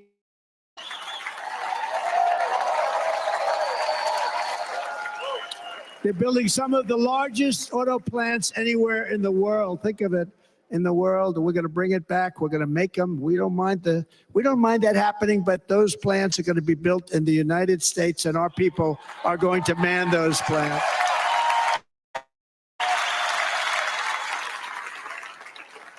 And if they don't agree with us, we'll put a tariff of approximately 100 to 200% on each car, and they will be unsellable in the United States. We have long been taken advantage of by other countries, and think other countries are considered so-called allies. They've taken advantage of us for years. We lose jobs, we lose revenue, and they gain everything and wipe out our business.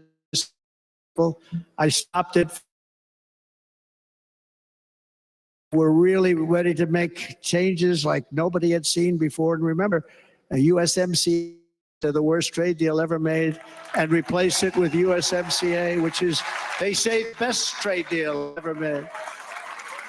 Actually, probably the best deal I made with China, where they buy $50 billion worth of our product. They were buying nothing.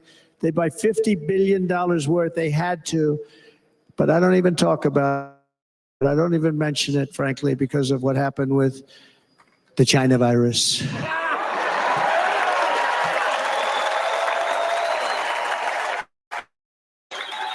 We will not let countries come in, take our jobs, and plunder our nation. They come to they plunder our nation. The way they will sell their product in America is to build it in America. Very simple. Build it in America and only in America.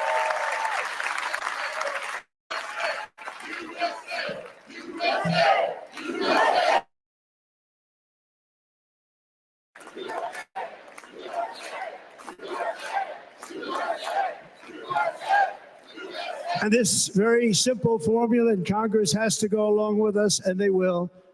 This very simple formula will create massive numbers of jobs. We will take over the auto industry again, and many, many hundreds of thousands of jobs. We lost so many jobs over the years. If you go back 20, 25 years, they've stolen, going to China and Mexico, about 68% of our auto industry manufacturing jobs. We're going to get them all back. We're going to get them all back, every one of them.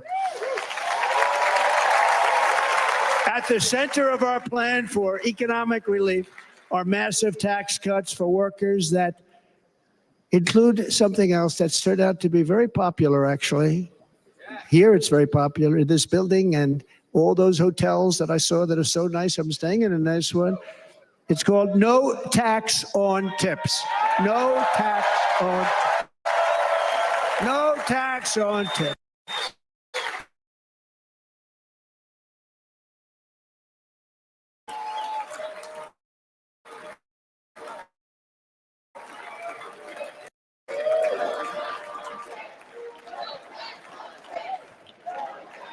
I got that by having dinner recently in Nevada, where we're leading by about 14 points. Hello.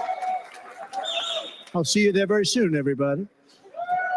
And we're having dinner at a beautiful restaurant in the Trump building on the Strip, and it's a great building, and the waitress comes over. How's everything going? Really nice person. How's everything? Oh, sir, it's so tough. The government's after me all the time on tips, tips, tips. I said, well, they give you cash. Would they find him? She said, actually, and I didn't know this. She said, very little cash is given. It's all put right on the check.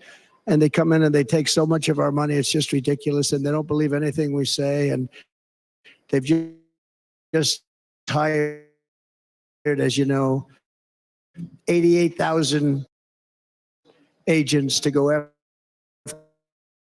after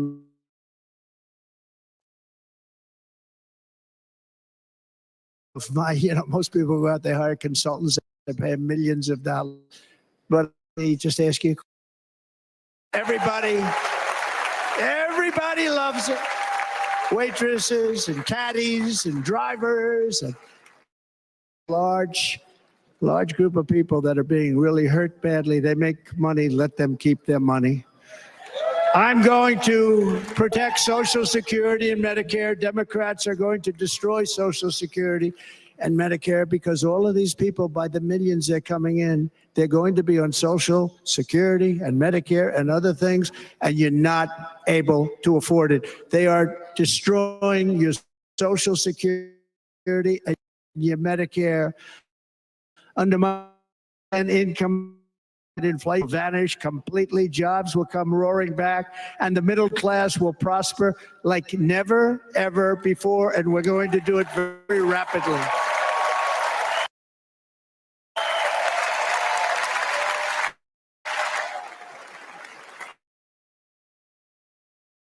It can succeed unless we stop the illegal immigrant invasion, the worst that's ever been seen anywhere in the world. There's never been an invasion like this anywhere. Third world countries with sticks and stones not to let this happen.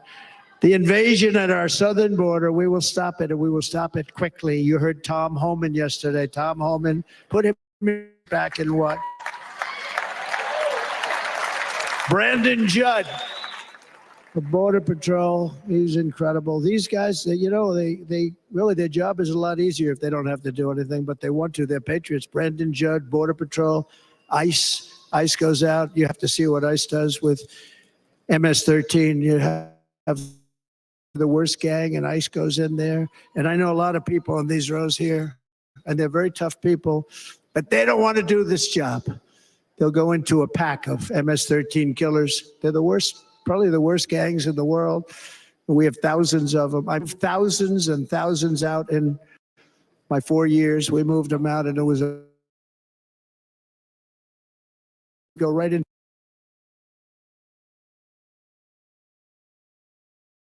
a pack of these killers, and you see fists flying, you see everything flying. They put them in a paddy wagon.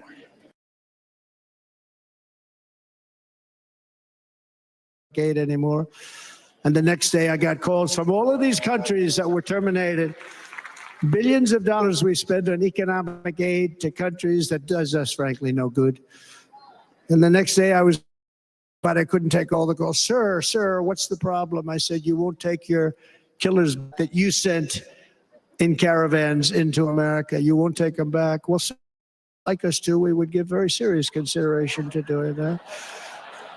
And within 24 hours, they were being taken back. For years and years, when I first, they said President Obama tried to get him to go back, and they wouldn't accept him. They put planes on the runway so you couldn't leave the plane. They closed the road so you couldn't take the buses. They'd all have to turn back. As soon as I said no more economic aid of any kind to any country that does that, they called back and they said, sir, it would be our great honor to take MS-13. We love them very much, sir. We'll take them back. At the heart of the Republican platform is our pledge to end this border nightmare and fully restore the sacred and sovereign borders of the United States of America. And we're going to do that on day one.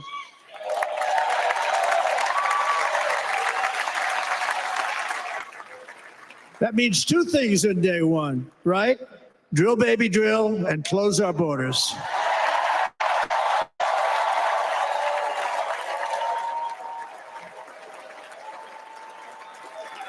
And by the way, and I think everybody as a Republican, as a patriot in this room, and most Democrats, we want people to come into our country, but they have to come into our country legally. Legally. Less than 4 years ago, I handed this administration the strongest border in American history chart that saved my life. That was the chart that saved my life. I said, look it, I'm so proud of it. I think it's one of the greatest. It was done by the Border Patrol, one of the greatest charts I've ever seen. It showed everything just like that. You know the chart. Oh, there it is. That's pretty good. Wow.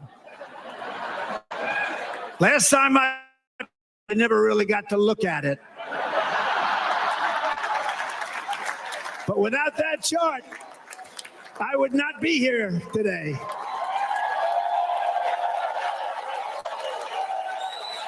Never got to look at it.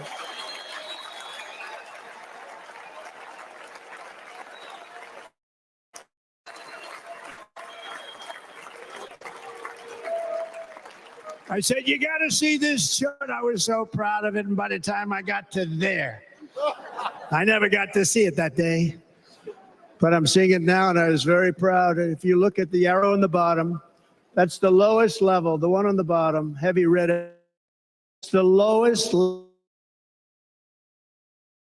level of illegal immigrants ever to come into our country in recorded history, right there. Right there. Office. And then you see what happened after I left. Look at the rest. And if you go out a little bit further, it's getting to be a little bit old, but I love it anyway, right? But you can go much higher with those numbers. Look what happened right after that. The invasion began. We had the opposite. We stopped the invasion, but the invasion we stopped was peanuts by comparison to what happened after I left. Look at what happened after I left. They took over our country. We ended all catch and release. We shut fraud. We stopped human trafficking and forged historic agreements to keep illegal aliens on foreign soil. We want them to stay on their soil. Under the Trump administration, if you came in illegally, you were apprehended immediately and you were deported. You went right back. The current administration terminated one of those great Trump policies that I put in place to seal the border. I wanted to how unfair it is. So many people, hundreds of thousands of people have been working for years to come into our country. And now they see these people pour. So that it's so unfair. And we're not going to do it. We're not going to stand for it. They suspended all construction, ended remain in Mexico. We had a policy, remain in Mexico. You think that was easy from the Mexican government? But I said, you must give it to us. If you don't give it to us, there will be repercussions. And they gave it to us, but not easy. Can't agreements, demolished Title 42, implemented nationwide catch and release. That's catch and release, where we catch them and release them to our country. We catch them and release them into Mexico. There's a slight difference. And took 93, this is the previous administration, 93 executive actions to throw open our border to the world. The entire world is pouring into our country because of this very foolish administration. The greatest invasion in history is taking place right here in our country. They are coming in from every corner of the earth, not just from South America, but from Africa, Asia, the Middle East. They're coming from everywhere. They're coming at levels that we've never seen before. It is an invasion indeed. And this administration, you know, the press is always on me because I say this. Has anyone seen Silence of the Lambs? the late, great Hannibal Lecter. He'd love to have you for dinner. That's insane asylums. They're emptying out their insane asylums. And terrorists are coming in at numbers that we've never seen before. Going to happen. Meanwhile, our crime rate is going up while crime statistics all over the world are going down because they're taking their criminals and they're putting them into our country. A certain country, and I happen to like the president of that country very much, but he's been getting great publicity because he's a wonderful shepherd of the country. He says how well the country's doing because their crime rate is down. And he said he's training all of these rough people, rough. He's training them. And I've been reading about this for 2 years. I think, oh, that's wonderful. Let's take a look at it. But then I realized he's not training them. He's sending all of his criminals, his drug dealers that are in jails. He's sending them all to the United States. And he's different in that he doesn't say that. He's trying to convince everybody what a wonderful job he does in running the country. Well, he doesn't do a wonderful job. And by the way, if I ran one of the countries, many countries from all over, I would be worse than any of them. I would have had the place totally emptied out already.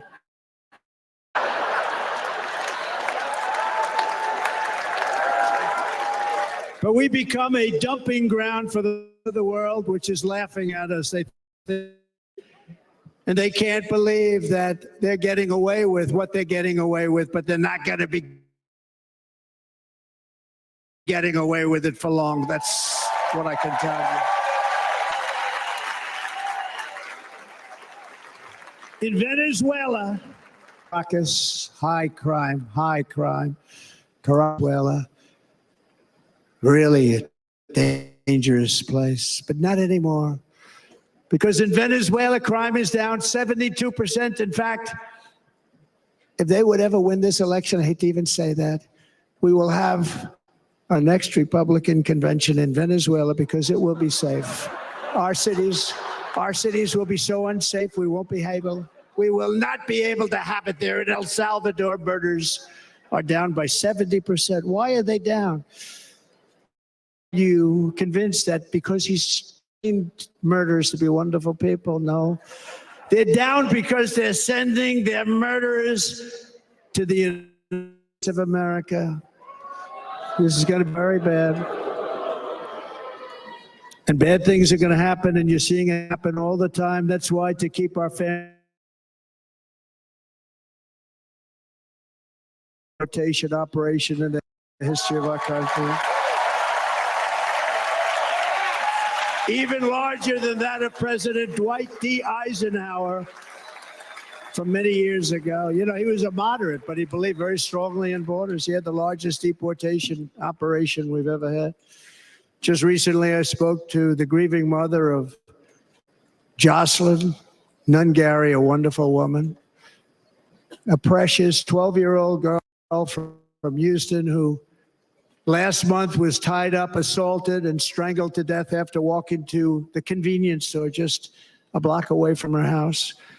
Her body was dumped near the side of the road in a shallow creek, found by some onlookers who couldn't believe what they had witnessed.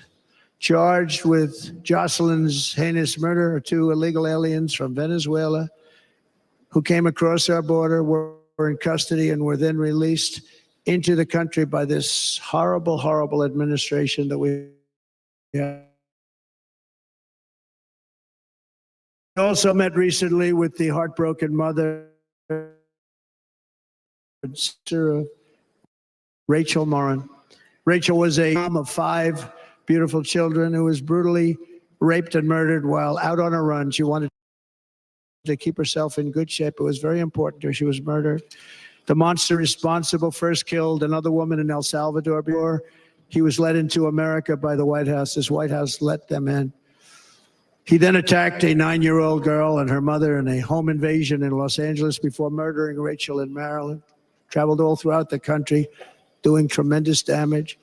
Rachel's mother will never be the same. I spent time with her. She will never be the same. I've also met with the wonderful family of Laken Riley, the brilliant 22-year-old nursing student. She was so proud of being first in her class, who was out for a jog on the campus of the University of Georgia when she was assaulted, beaten, and horrifically killed. Yet another American life was stolen by a criminal alien administration. And these were incredible people we're talking about. These were incredible people who died. Tonight, America, this is my vow. I will never let criminals into our country.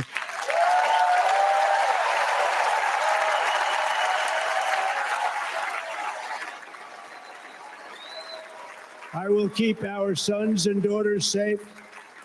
As we bring security to our streets, we will help bring stability to the world. President in modern times to start no new wars. You know, we were the toughest, we were the most respected. Saw this hungry, strong country run by very powerful, tough leaders, tough guy. Press doesn't like him because he's tough. And he kept asking him at an interview, the whole world is exploding. What's happening? What's going on? Viktor Orban.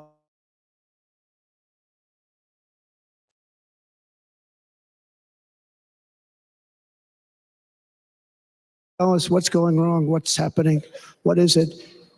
He said, there's only one way you're going to solve it. You got to bring President Trump back to the United States because he kept everybody at bay.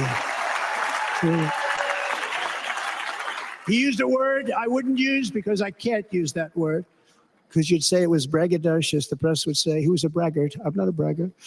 But he said Russia was afraid of him. China was afraid of him. Everybody was afraid of him. Nothing was going to happen. The whole world was at peace. And now the world is blowing up around us. All of these things that you read about were not going to happen. Under President, Russia invaded Georgia. Under President Obama, Russia took Crimea. Under the current administration, Russia is after all of Ukraine. Under President Trump, Russia took nothing.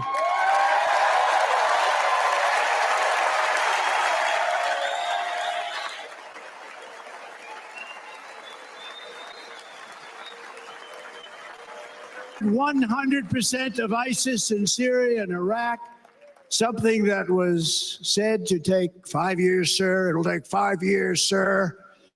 We did it in a matter of a couple of months. We have a great military. Our military is not woke. It's just some of the fools on top that are woke.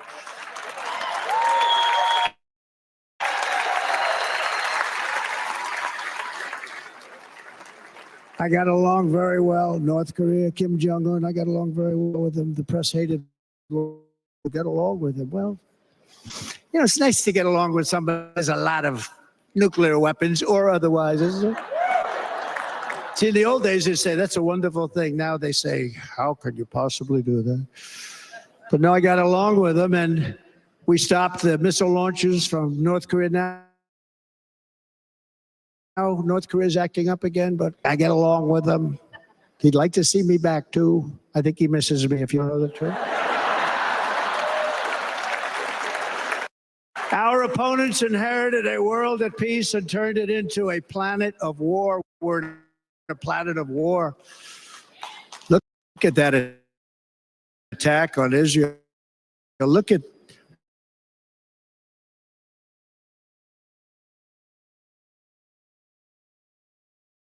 it began to be a disastrous withdrawal from Afghanistan. The worst humiliation in the history of our country. We have never had a humiliation like that. 13 heroic U.S. service members were tragically and needlessly killed. 45 others were horrifically wounded. Nobody ever talks about them. No arms, no legs, face explosions, horrifically wounded. And by the way, we have a man in this room who's running for the U.S. Senate from a great state, Nevada, named Sam Brown. who paid the ultimate price. Thank you, Sam. Thank you, Sam. Thank you. He paid the biggest price probably ever paid by anybody that is running for office, and I think he's going to do great. He's running against a person that is not good, not respected, a total lightweight. But Sam, I think, paid really, we were talking about it with some of the senators that for Sam, but he paid the biggest price of any senator ever to run for the Senate. I don't think anybody's ever what he did. He was a real hero, a real, and he's running, and I hope that everybody gets out and votes for Sam Brown.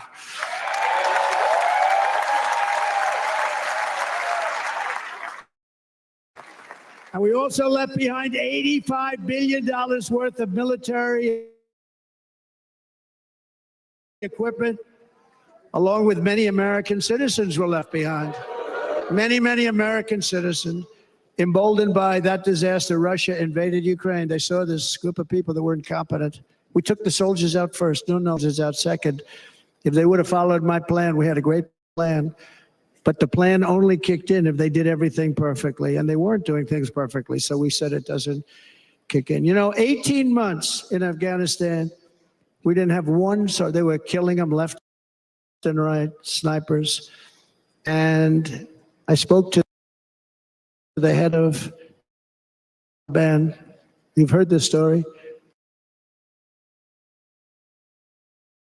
Don't ever do that. Don't ever do that again. Don't ever, ever do that again. You're going to stop. Because during the Obama administration, many great people and soldiers, a lot of soldiers were being killed from long distance. I said, if you keep doing that, you're going to be hit harder than anybody's ever been hit by a country before.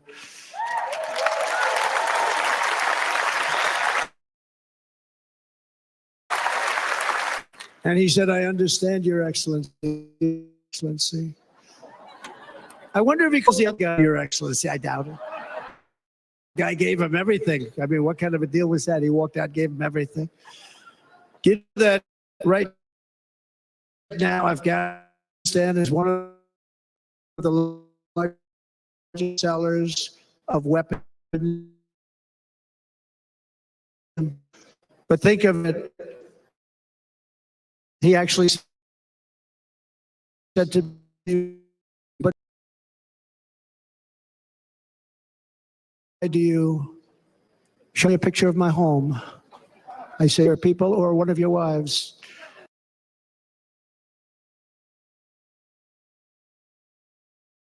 Attack on an American soldier, 18 months.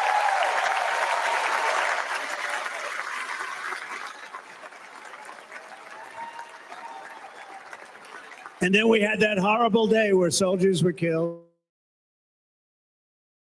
I was not there because of a ridiculous election, but we had that horrible attack. And they all the biggest bases anywhere in the world, air bases, anywhere in the world, the longest runways, most powerful, hardened, thickened runways. We gave it up.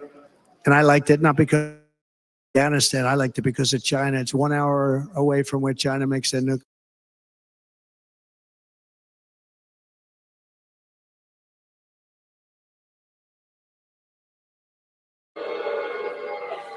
And now China is likewise circling Taiwan, and Russian warships and nuclear submarines are operating 60 miles off the coast in Cuba. Do you know that? No, the press refuses to write about it.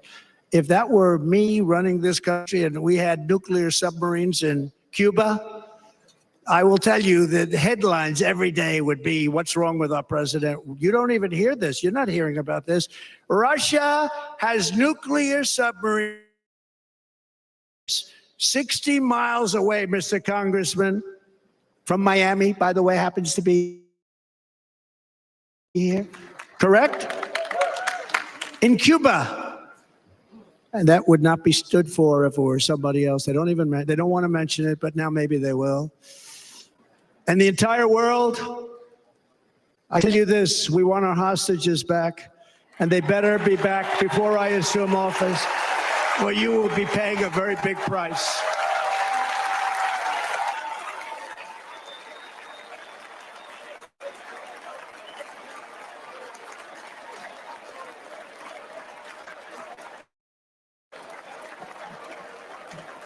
With our victory in November, the years of war, weakness, and chaos will be over. I don't have wars. I had no wars other than ISIS, which I defeated, but that was a war that was started. We had no wars. I could stop wars with a telephone call. Like just a telephone call. If properly stated, it would never start. We will replenish our military and build an iron like our homeland. And this great Iron Dome will be built entirely in the USA. And Wisconsin, just like I gave you that massive, and you're doing a very nice job, Governor, right? Thank you, Governor. And they're doing a great job. In fact, I had a little design change. We gave them tremendous for essentially what we used to call destroyers. These are now the most beautiful. They look like yachts. I said, we have to take the bow and we have to make it a little nicer and a little point at the top instead of a flat nose.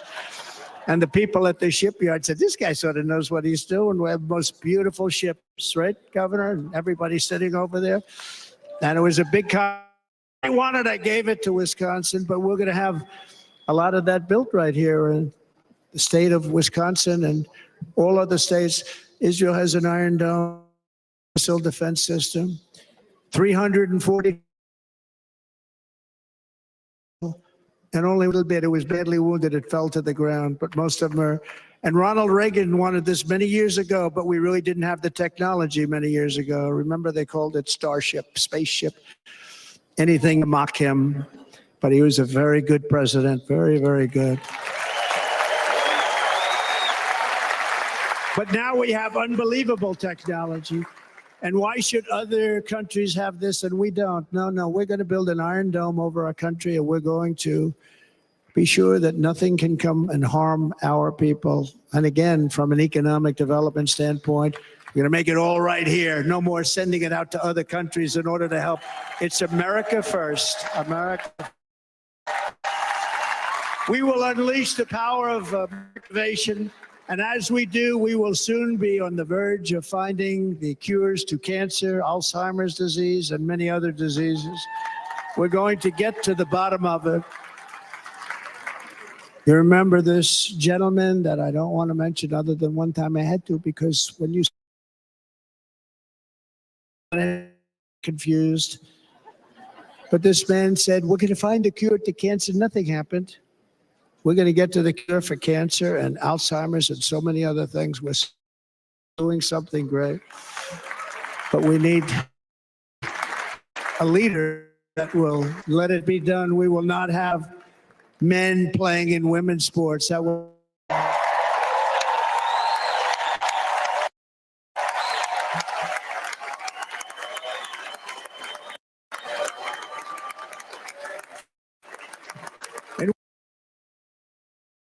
We will restore and renovate our nation's once great cities, making them safe, clean, and beautiful again. And that includes our nation's capital, which is a horrible killing field. So many things. They leave from Wisconsin, they go to the Washington Monument, they end up getting stabbed. We will be very soon very proud of our capital, again, Washington, D.C.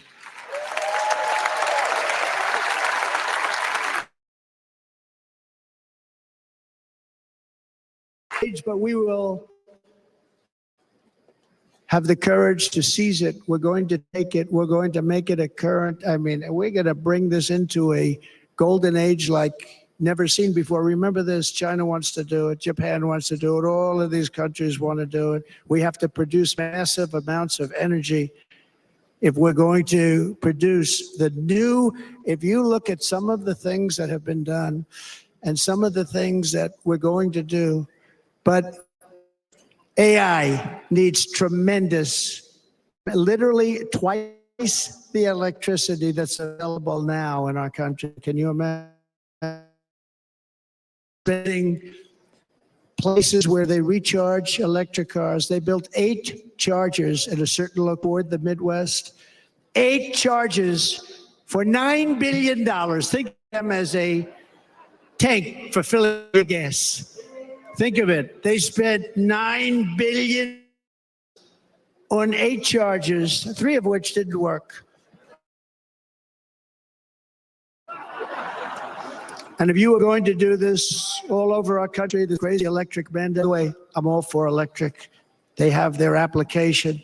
But if somebody wants to buy a gas-powered car, gasoline-powered car, they're going to be able to do it.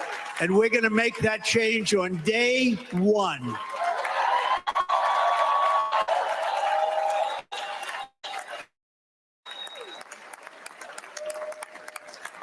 So to conclude, just a few short days ago, my journey with you ended. We know that.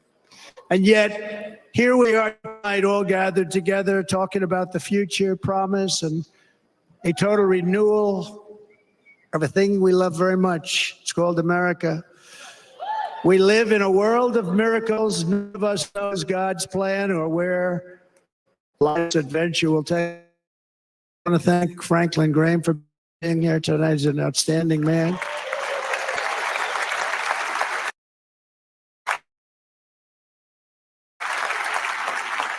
He wrote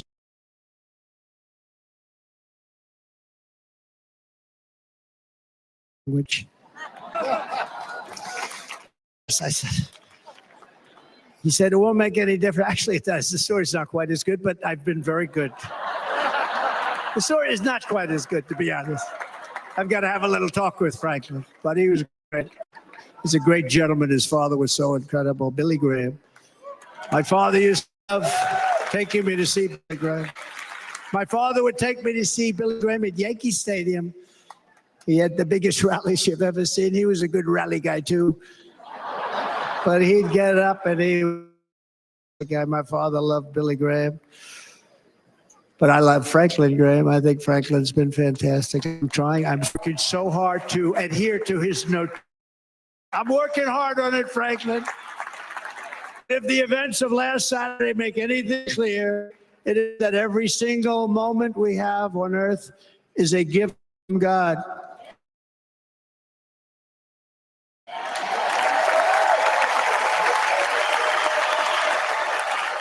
We have to make the most of every day for the people and for the attacker in Pennsylvania won't stop our movement, but the truth is the movement has never been about me. It has always been about, it's the biggest movement in the history of our country by far. Can't be stopped. It can't be stopped. It has always been about the democratic citizens of America. For too long, our nation has settled for too little. We settled for too little. We've given everything to other nations, to other people. You've been told to lower your expectations, to accept less for your families. I am here tonight with the opposite message. Your expectations are not big enough. They're not big enough. It is time to start expecting and demanding the best world leadership that is bold, dynamic, relentless, and fearless. We can do that. We are Americans. Ambition is our heritage. Greatness is our, but as long as our energies are spent fighting each other, our destiny will remain out of reach. And that's not acceptable. Instead, take that energy and use it to realize our country's true potential and write our own thrilling chapter of the American story. We can do it tonight. We are going to come together, and success will bring us together.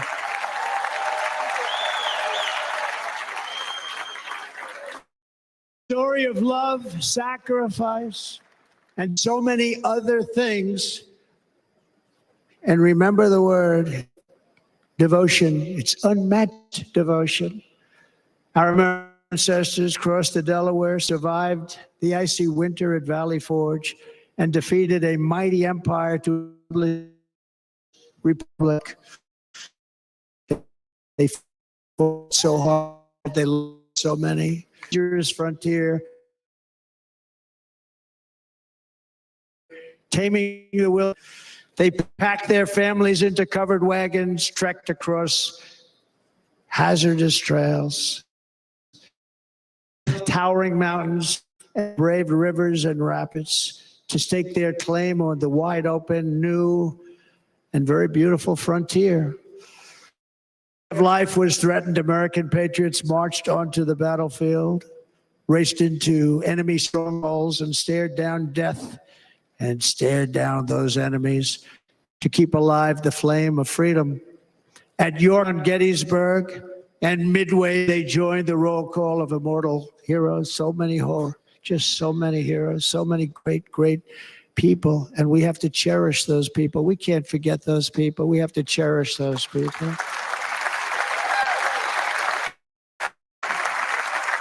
And building monuments to those great people is a good thing, not a bad thing. They saved our country. No challenge was too much. No hardship was too great. So endured, and they prevailed because they had faith in each other, faith in their country, and above all, they had faith in their God.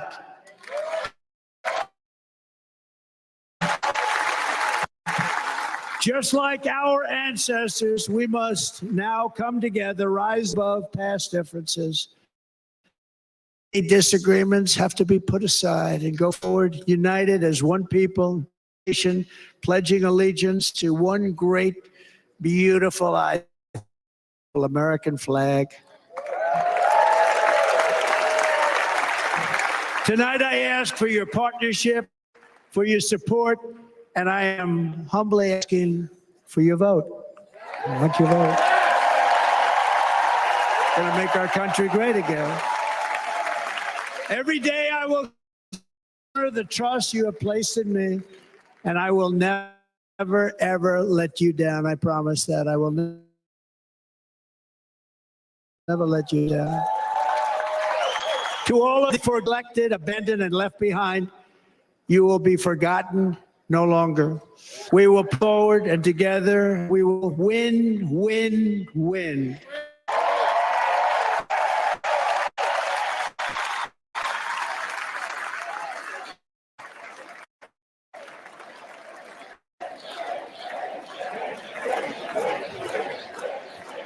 Win, win, win, win, win, win. Nothing will sway us, nothing will slow us, and no one will ever stop us. No matter what dangers come our way, no matter what obstacles lie in our path, we will keep striving toward our shared glorious destiny, and we will not fail. We will not fail. Together we will save this country.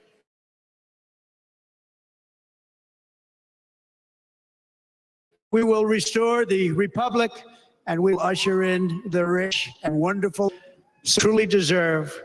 America's future will be bigger, better, bolder, brighter, happier, older, freer, greater, and more united than ever.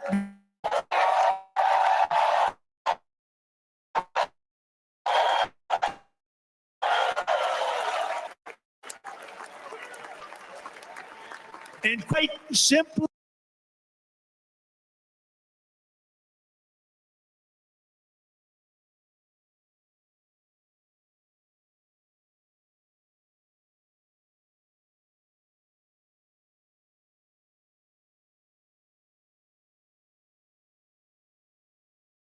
thank you.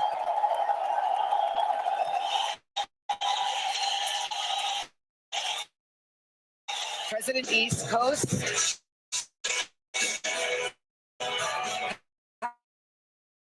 As he addressed the delegate.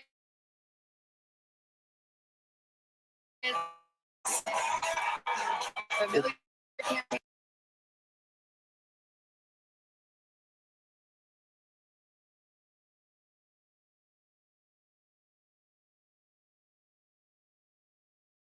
And yes, he went off script.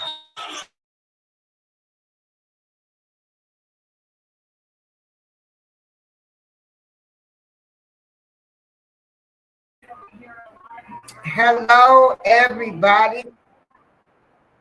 Oh, it was a nice speech. You know, it is what it is. It was a little long, but at least he mentioned God.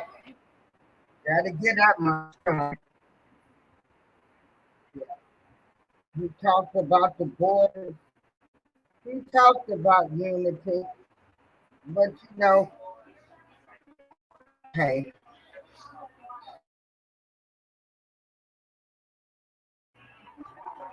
we're all leaders, we're all presidents, and we all have God in us. This is April Showers. Everybody have a great night. And please, pause, please.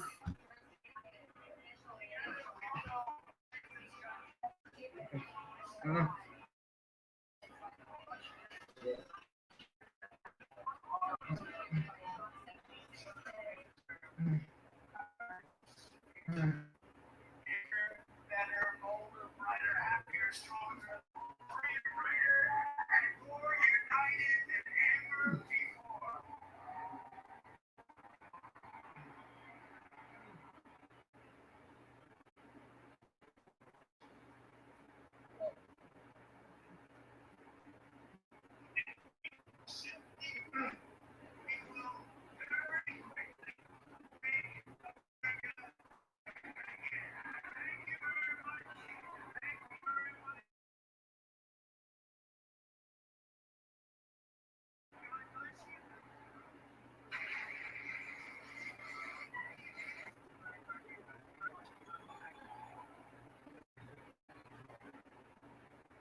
Oh.